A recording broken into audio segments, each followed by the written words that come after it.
ਵਾਹਿਗੁਰੂ ਜੀ ਕਾ ਖਾਲਸਾ ਵਾਹਿਗੁਰੂ ਜੀ ਕੀ ਫਤਿਹ। ਸ਼੍ਰੀ ਗੁਰੂ ਗ੍ਰੰਥ ਸਾਹਿਬ ਦੇ ਅੰਗ ਨੰਬਰ 1380 ਤੇ ਅਖੀਰਲੀ ਪੰਕਤੀ ਦੇ ਅਖੀਰ ਵਿੱਚ ਹੈ 57 ਨੰਬਰ ਤੋਂ ਬਾਅਦ। ਅੰਗ ਨੰਬਰ 1380 ਸ਼ਲੋਕ ਜਿਹੜਾ 57 ਨੰਬਰ ਤੋਂ ਬਾਅਦ 58ਵਾਂ ਸ਼ਲੋਕ ਹੈ। ਫਰੀਦਾ ਮੰਡਪ ਮਾਲ ਨਾ ਲਾਏ, ਮਰਗ ਸਤਾਣੀ ਚਿਤ ਧਰ, ਸਾਈ ਜਾਏ ਸੰਭਾਲ, ਜਿੱਥੇ ਹੀ ਤੋ ਵੰਝਣ। ਮੰਡਪ ਹੁੰਦਾ ਵੱਡੇ ਵੱਡੇ ਮਹਿਲ ਮਾੜੀਆਂ, ਵੱਡੇ ਵੱਡੇ ਘਰ। ਮਾਲ ਹੁੰਦਾ ਧਨ ਦੌਲਤ। ਫਰੀਦ ਸਾਹਿਬ ਕਹਿੰਦੇ, ਹੇ ਇਨਸਾਨ, ਤੂੰ ਵੱਡੇ ਵੱਡੇ ਘਰਾਂ ਨਾਲ ਅਤੇ ਧਨ ਦੌਲਤ ਨਾਲ ਚਿੱਤ ਨਾ ਲਾ। ਮਰਗ ਸਤਾਣੀ ਚਿੱਤ ਧਰ। ਮਰਗ ਮੌਤ, ਸਤਾਣੀ ਤਾਕਤਵਰ। ਜਿਹੜੀ ਤਾਕਤਵਰ ਮੌਤ ਹੈ ਉਹਨੂੰ ਚਿੱਤ 'ਚ ਯਾਦ ਰੱਖ ਵੀ ਮੈਂ ਮਰਨਾ। ਕਿਉਂਕਿ ਮੌਤ ਨੂੰ ਤਾਕਤਵਰ ਇਸ ਲਈ ਕਿਹਾ ਕਿ ਮੌਤ ਦੇ ਅੱਗੇ ਕੋਈ ਅੜ ਨਹੀਂ ਸਕਦਾ। ਜਦੋਂ ਬੰਦੇ ਦੀ ਮੌਤ ਹੁੰਦੀ, ਚਾਹੇ ਕਿੰਨਾ ਵੀ ਬਹਾਦਰ ਕਿਉਂ ਨਾ ਹੋਵੇ, ਉਹਨੂੰ ਇਸ ਸੰਸਾਰ ਤੋਂ ਜਾਣਾ ਹੀ ਪੈਂਦਾ। ਇਸ ਲਈ ਮੌਤ ਨੂੰ ਸਤਾਣੀ ਕਿਹਾ। ਤਾਣ ਤਾਕਤ ਨੂੰ ਕਹਿੰਦੇ, ਸਤਾਣੀ ਤਾਕਤਵਰ। ਕਈ ਵਾਰੀ ਮਨੁੱਖ ਮੌਤ ਨੂੰ ਭੁੱਲ ਜਾਂਦਾ ਹੈ ਅਤੇ ਬਿਲਡਿੰਗਾਂ ਬਣਾਉਣ 'ਤੇ ਧਨ ਦੌਲਤ ਇਕੱਠਾ ਕਰਨ 'ਤੇ ਲੱਗਾ ਰਹਿੰਦਾ ਹੈ। ਉਹਨੂੰ ਯਾਦ ਹੀ ਨਹੀਂ ਰਹਿੰਦਾ ਕਿ ਮੈਂ ਇੱਕ ਦਿਨ ਮਰ ਜਾਣਾ ਅਤੇ ਸਾਰਾ ਕੁਛ ਇੱਥੇ ਹੀ ਰਹਿ ਜਾਣਾ ਹੈ।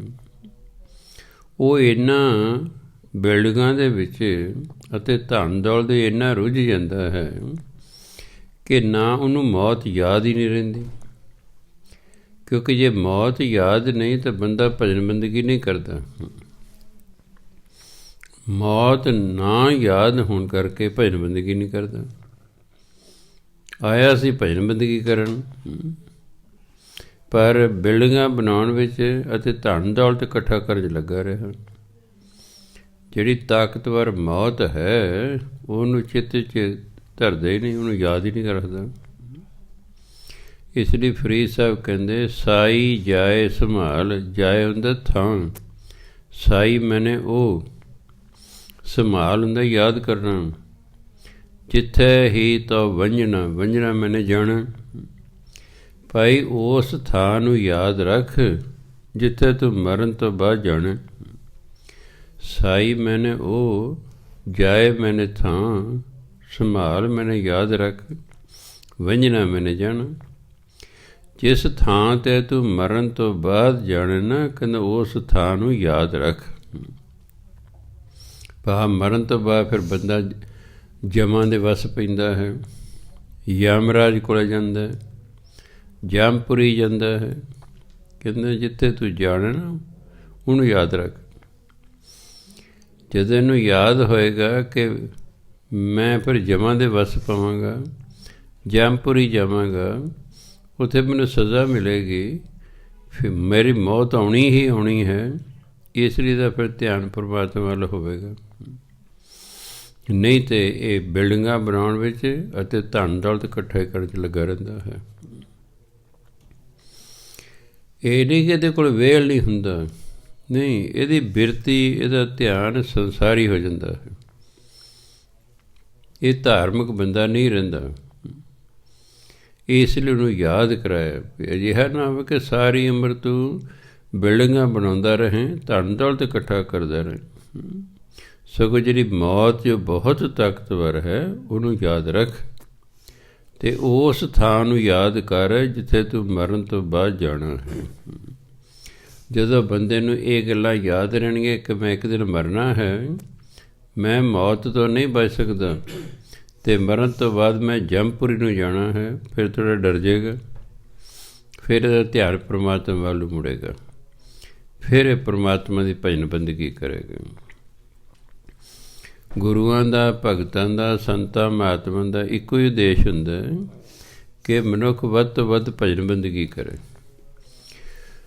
ਕਿਉਂਕਿ ਉਹਨਾਂ ਨੂੰ ਪਤਾ ਹੁੰਦਾ ਹੈ ਕਿ ਮਨੁੱਖਾ ਜੀਵਨ ਭਜਨ ਬੰਦਗੀ ਲਈ ਮਿਲਿਆ ਹੋਇਆ ਹੈ। ਵੈਸੇ ਤਾਂ ਮਨੁੱਖਾ ਜੀਵਨ ਪਰਮਾਤਮਾ ਦੀ ਪ੍ਰਾਪਤੀ ਲਈ ਮਿਲਿਆ ਹੈ, ਅਤੇ ਪਰਮਾਤਮਾ ਦੀ ਪ੍ਰਾਪਤੀ ਭਜਨ ਬੰਦਗੀ ਰਾਹੀਂ ਹੀ ਹੁੰਦੀ ਹੈ। ਇਸ ਲਈ ਫਿਰ ਜਿਹਨੂੰ ਯਾਦ ਰਹਿੰਦਾ ਮੌਤ, ਜਿਹਨੂੰ ਯਾਦ ਰਹਿੰਦੀ ਜੰਮਪੁਰੀ, ਉਹ ਫਿਰ ਡਰਦਾ ਹੈ ਅਤੇ ਪਰਮਾਤਮਾ ਦਾ ਨਾਮ ਜਪਦਾ ਹੈ। ਅੱਗੇ ਫਰੀਦ ਸਾਹਿਬ ਕਹਿੰਦੇ, ਫਰੀਦਾ ਜਿਨੀ ਕੰਮੀ ਨਾਹੇ ਗੁਣ, ਤੇ ਕਮੜੇ ਵਿਸਾਰ, ਮਤ ਸ਼ਰਮਿੰਦਾ ਥੀਮ ਹੀ, ਸਾਈਂ ਦੈ ਦਰਬਾਰ। ਕੰਮੀ, ਇਹਦੇ ਦੋ ਉਚਾਰਨ, ਇੱਕ ਹੈ ਕੰਮੀ। ਕੰਮੀ ਦਾ ਮਤਲਬ ਕੰਮ ਕਰਨ ਵਾਲਾ, ਇਹ ਜੀ ਕੰਮੀ ਕਮੀਨ ਹੈ ਜੀ। ਕੰਮੀ ਹੁੰਦਾ ਕੰਮ ਕਰਨ ਵਾਲਾ। ਇੱਕ ਹੈ ਮੰਮੇ ਨੂੰ ਬਿਹਾਰੀ ਬਿੰਦੀ ਲਾ ਕੇ, ਕੰਮੀ ਜਿੰਨੀ ਕੰਮੀ, ਜਿੰਨਾ ਕੰਮਾਂ ਦਾ, ਉਹ ਕੰਮ ਹੋ ਗਿਆ ਫਲਾਣਾ ਕੰਮ ਹੈ। ਇਹ ਮੰਮੇ ਨੂੰ ਬਿਹਾਰੀ ਬਿੰਦੀ ਲਾ ਕੇ ਬੋਲਣ। ਜਿੰਨੀ ਕੰਮੀ ਨਾਹੀਂ ਗੁਣ, ਗੁਣ ਦਾ ਮਤਲਬ ਲਾਭ। ਜਿੰਨਾ ਕੰਮਾਂ ਦਾ ਕੋਈ ਲਾਭ ਹੀ ਨਹੀਂ ਹੈ, ਤੇ ਕਮੜੇ ਵਿਸਾਰ, ਭਾਈ ਉਹ ਕੰਮ ਭੁੱਲ ਜਾ, ਉਹ ਕੰਮ ਛੱਡ ਦੇ।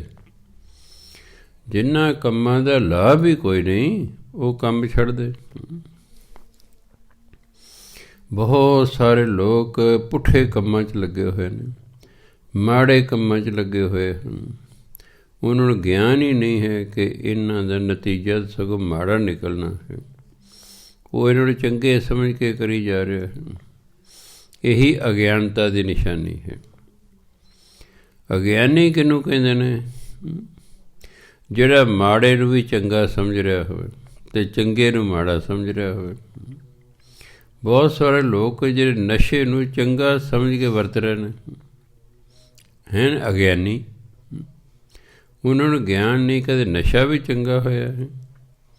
ਇਹ ਤਾਂ ਜ਼ਿੰਦਗੀ ਦੀ ਬਰਬਾਦੀ ਕਰਦਾ ਹੈ, ਇਹ ਸਿਹਤ ਦੀ ਬਰਬਾਦੀ ਕਰਦਾ ਹੈ, ਇਹ ਧਨ ਦੀ ਬਰਬਾਦੀ ਕਰਦਾ ਹੈ, ਇਹ ਇੱਜ਼ਤ ਦੀ ਬਰਬਾਦੀ ਕਰਦਾ ਹੈ। ਨਸ਼ਈ ਬੰਦੇ ਨੂੰ ਕੋਈ ਪਸੰਦ ਨਹੀਂ ਕਰਦਾ ਹੁੰਦਾ।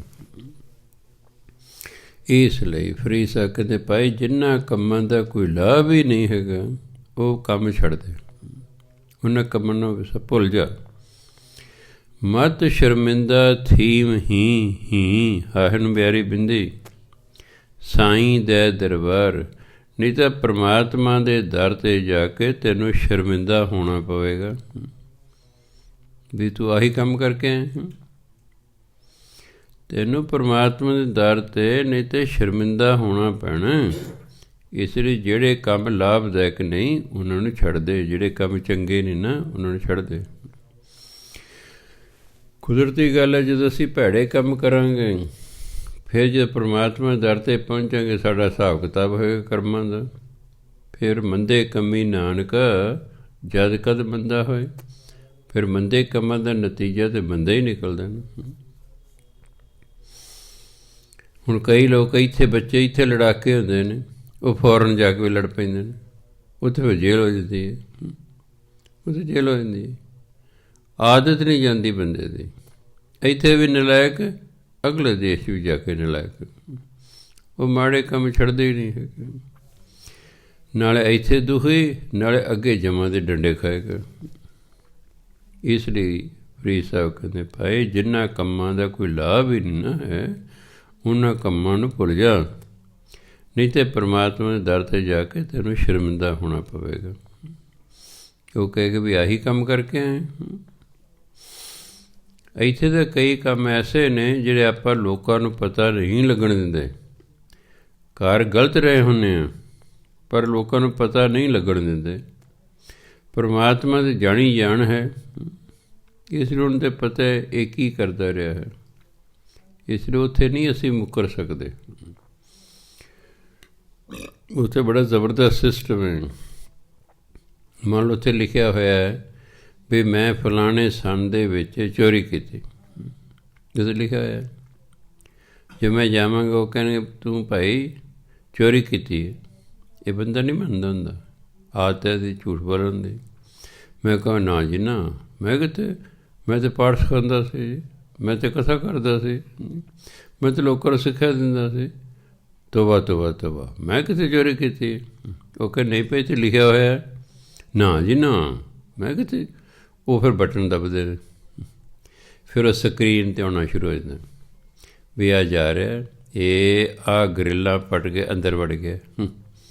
ਕਹਿੰਦਾ ਤੂੰ ਤਾਂ ਕਹਿੰਦਾ ਸੀ ਮੈਂ ਚੋਰੀ ਨਹੀਂ ਕੀਤੀ, ਆਹ ਦੇਖ।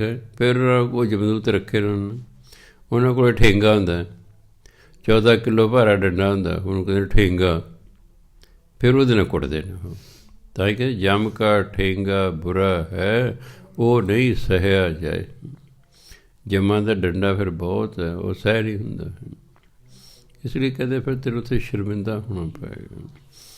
ਇਸ ਲਈ ਜਿਹੜੇ ਕੰਮ ਲਾਭਦਾਇਕ ਨਹੀਂ ਹਨ, ਚੰਗੇ ਨਹੀਂ ਹਨ, ਉਹਨਾਂ ਨੂੰ ਛੱਡ ਦੇ, ਉਹਨਾਂ ਨੂੰ ਭੁੱਲ ਜਾ। ਫਰੀਦਾ ਸਾਹਿਬ ਦੀ ਕਰ ਚਾਕਰੀ, ਦਿਲ ਦੀ ਲਾਹੇ ਭਰਾਂਦ, ਦਰਵੇਸ਼ਾਂ ਨੂੰ ਲੋੜੀਏ, ਰੁੱਖਾਂ ਦੀ ਜੀ ਰਾਂਦ। ਚਾਕਰੀ ਨੌਕਰੀ ਨੂੰ ਕਹਿੰਦੇ, ਭਾਵ ਸੇਵਾ। ਸਾਹਿਬ ਦੀ ਸੇਵਾ ਕਰ। ਸਾਹਿਬ ਆ ਪਰਮਾਤਮਾ, ਅਤੇ ਪਰਮਾਤਮਾ ਦੀ ਸੇਵਾ ਹੈ ਉਹਦਾ ਨਾਮ ਜਪਣਾ।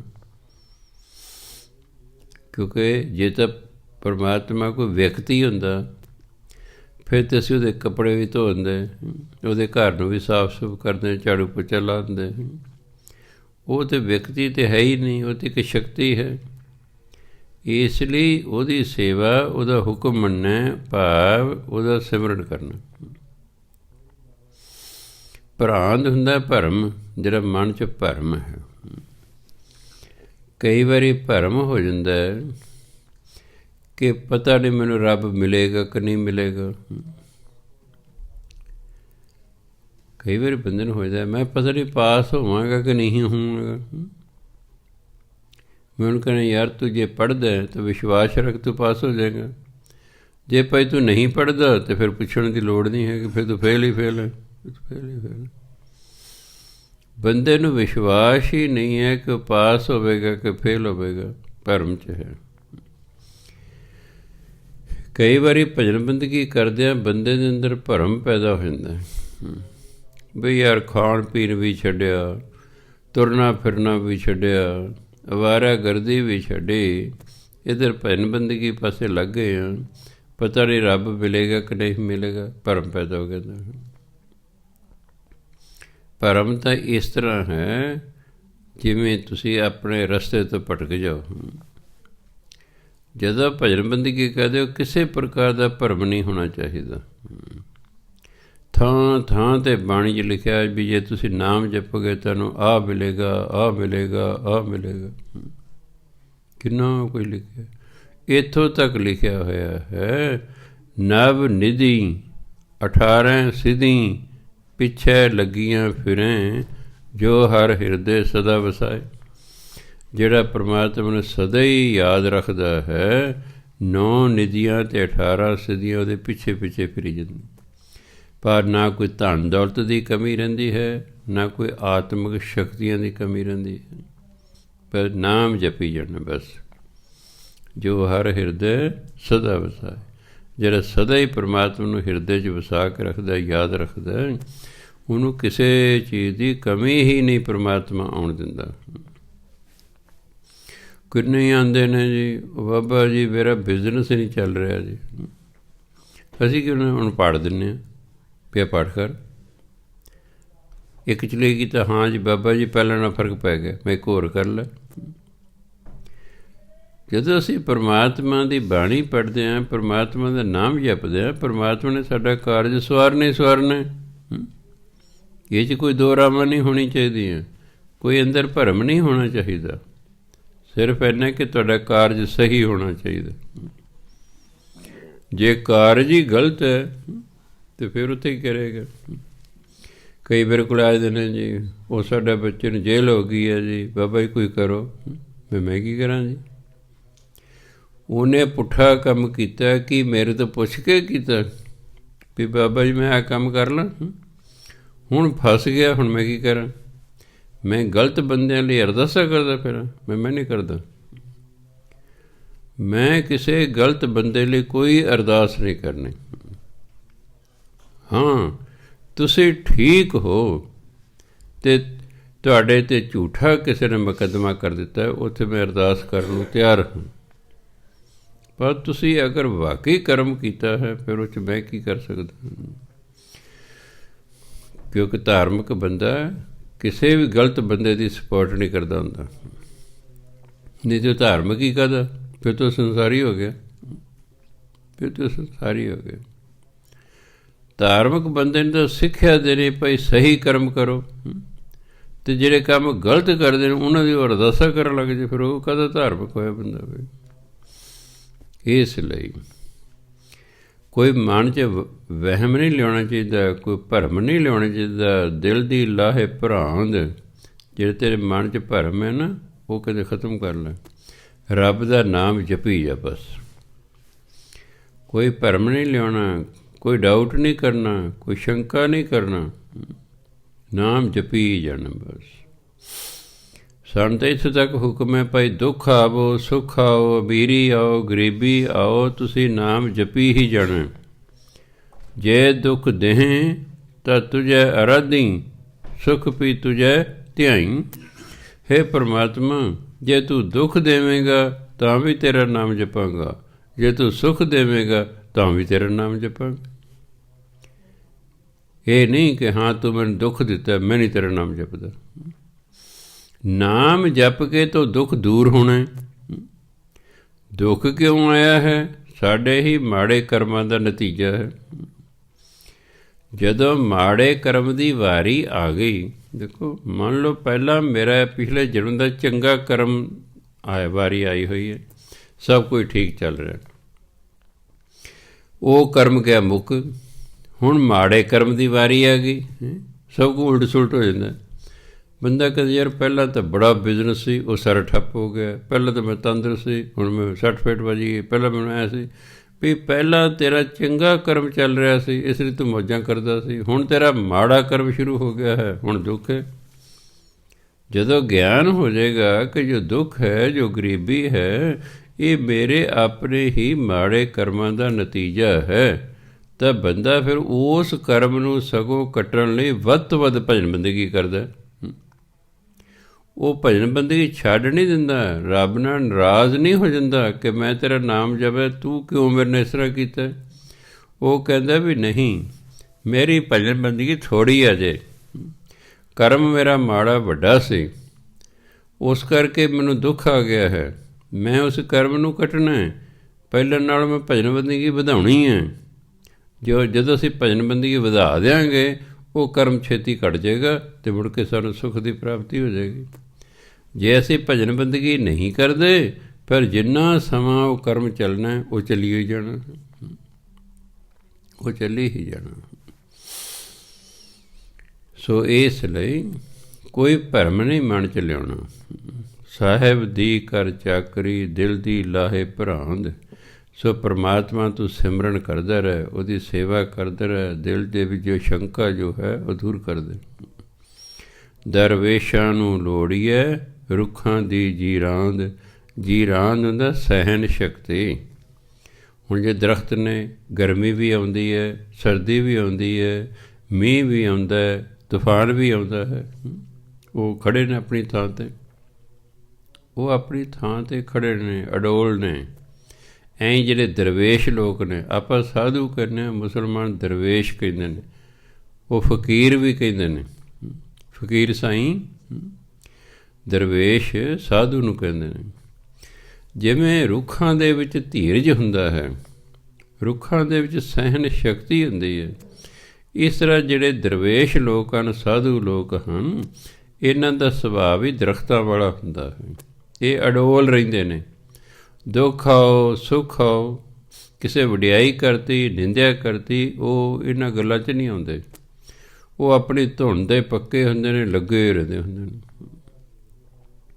ਉਹਨਾਂ ਨੂੰ ਵਿਸ਼ਵਾਸ ਹੁੰਦਾ ਕਿ ਸਦਾ ਇੱਕੋ ਜਿਹਾ ਸਮਾਂ ਨਹੀਂ ਰਹਿੰਦਾ। ਇਹ ਯਾਦ ਰੱਖਣਾ ਹਮੇਸ਼ਾ।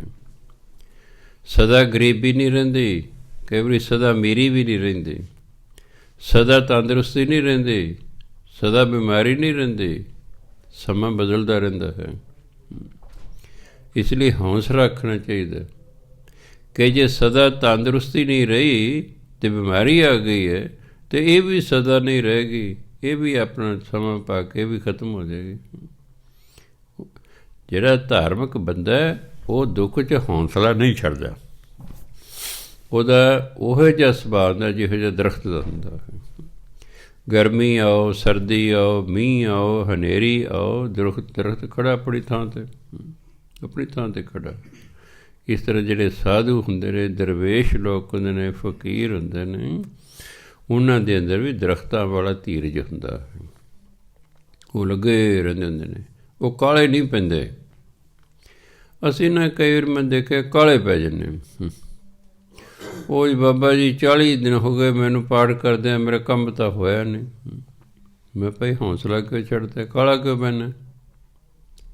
ਰਾਤੇ ਰਾਤ ਕੁਝ ਵੀ ਨਹੀਂ ਹੋਇਆ ਕਰਦਾ। ਇੰਗਲਿਸ਼ ਦੀ ਕਹਾਵਤ ਹੈ, ਰੋਮ ਵਾਜ਼ ਨਾਟ ਬਿਲਟ ਇਨ ਏ ਡੇ। ਰੋਮ ਸ਼ਹਿਰ ਦਾ ਨਾਮ ਹੈ, ਇਟਲੀ ਦੀ ਰਾਜਧਾਨੀ ਹੈ। ਕਹਿੰਦੇ ਰੋਮ ਸ਼ਹਿਰ ਇੱਕ ਦਿਨ 'ਚ ਨਹੀਂ ਸੀ ਬਣ ਗਿਆ, ਟਾਈਮ ਲੱਗਦਾ। ਕੋਈ ਵੀ 24 ਘੰਟਿਆਂ 'ਚ ਬਿਲਡਿੰਗ ਨਹੀਂ ਬਣਾ ਸਕਦਾ, ਕਈ ਮਹੀਨੇ ਲੱਗਦੇ ਬਿਲਡਿੰਗ। ਤੁਸੀਂ ਘਰ ਪਾਉਣਾ, ਕਈ ਮਹੀਨੇ ਲੱਗਦੇ। ਅਤੇ ਜੇ ਬੰਦਾ ਕਾਲਾ ਪੈ ਜਾਏ, ਕਾਲਾ ਬੰਦਾ ਉਦੋਂ ਪੈਂਦਾ ਜਦੋਂ ਕੋਲੇ ਪੈਸੇ ਮੁੱਕ ਜਾਂਦੇ ਨੇ, ਨਹੀਂ ਤਾਂ ਨਹੀਂ ਪੈਂਦਾ ਕਾਲਾ। ਤਾਂ ਹੀ ਮਿਸਤਰੀ ਆਮ ਤੌਰ 'ਤੇ ਕਹਿੰਦੇ ਨੇ, ਪਹਿਲਾਂ ਸਾਨੂੰ ਤਰਲੇ ਕਰਕੇ ਸੱਦਦੇ ਨੇ ਜੀ, ਸਾਡੇ ਮਗਰ ਕਦੋਂ ਲੱਗੋਗੇ ਜੀ, ਕਦੋਂ ਲੱਗੋਗੇ। ਕੁਝ ਮਹੀਨਿਆਂ ਬਾਅਦ ਕਹਿੰਦੇ ਮਿਸਤਰੀ ਕਦੋਂ ਜਾਓਗੇ। ਪਹਿਲਾਂ ਲਿਆਉਣ ਲਈ ਕਾਲੇ, ਫਿਰ ਕੱਢਣ ਲਈ ਕਾਲੇ। ਉਹ ਤਾਂ ਕੰਮ ਮੁੱਕੇ ਹੀ ਜਾਊਗਾ। ਅਤੇ ਕਾਲਾ ਬੰਦਾ ਮੈਂ ਦੇਖੇ ਕਦੋਂ ਪੈਂਦਾ, ਜਦੋਂ ਕੋਲ ਪੈਸੇ ਮੁੱਕਣ ਵਾਲੇ ਹੁੰਦੇ ਨੇ। ਉਹ ਕਹਿੰਦੇ ਕਦੋਂ ਜਾਣ ਅਤੇ ਠੀਕ ਹੋ, ਨਹੀਂ ਤਾਂ ਪੈਸੇ ਕਿੱਥੋਂ ਲਿਆਵਾਂਗਾ।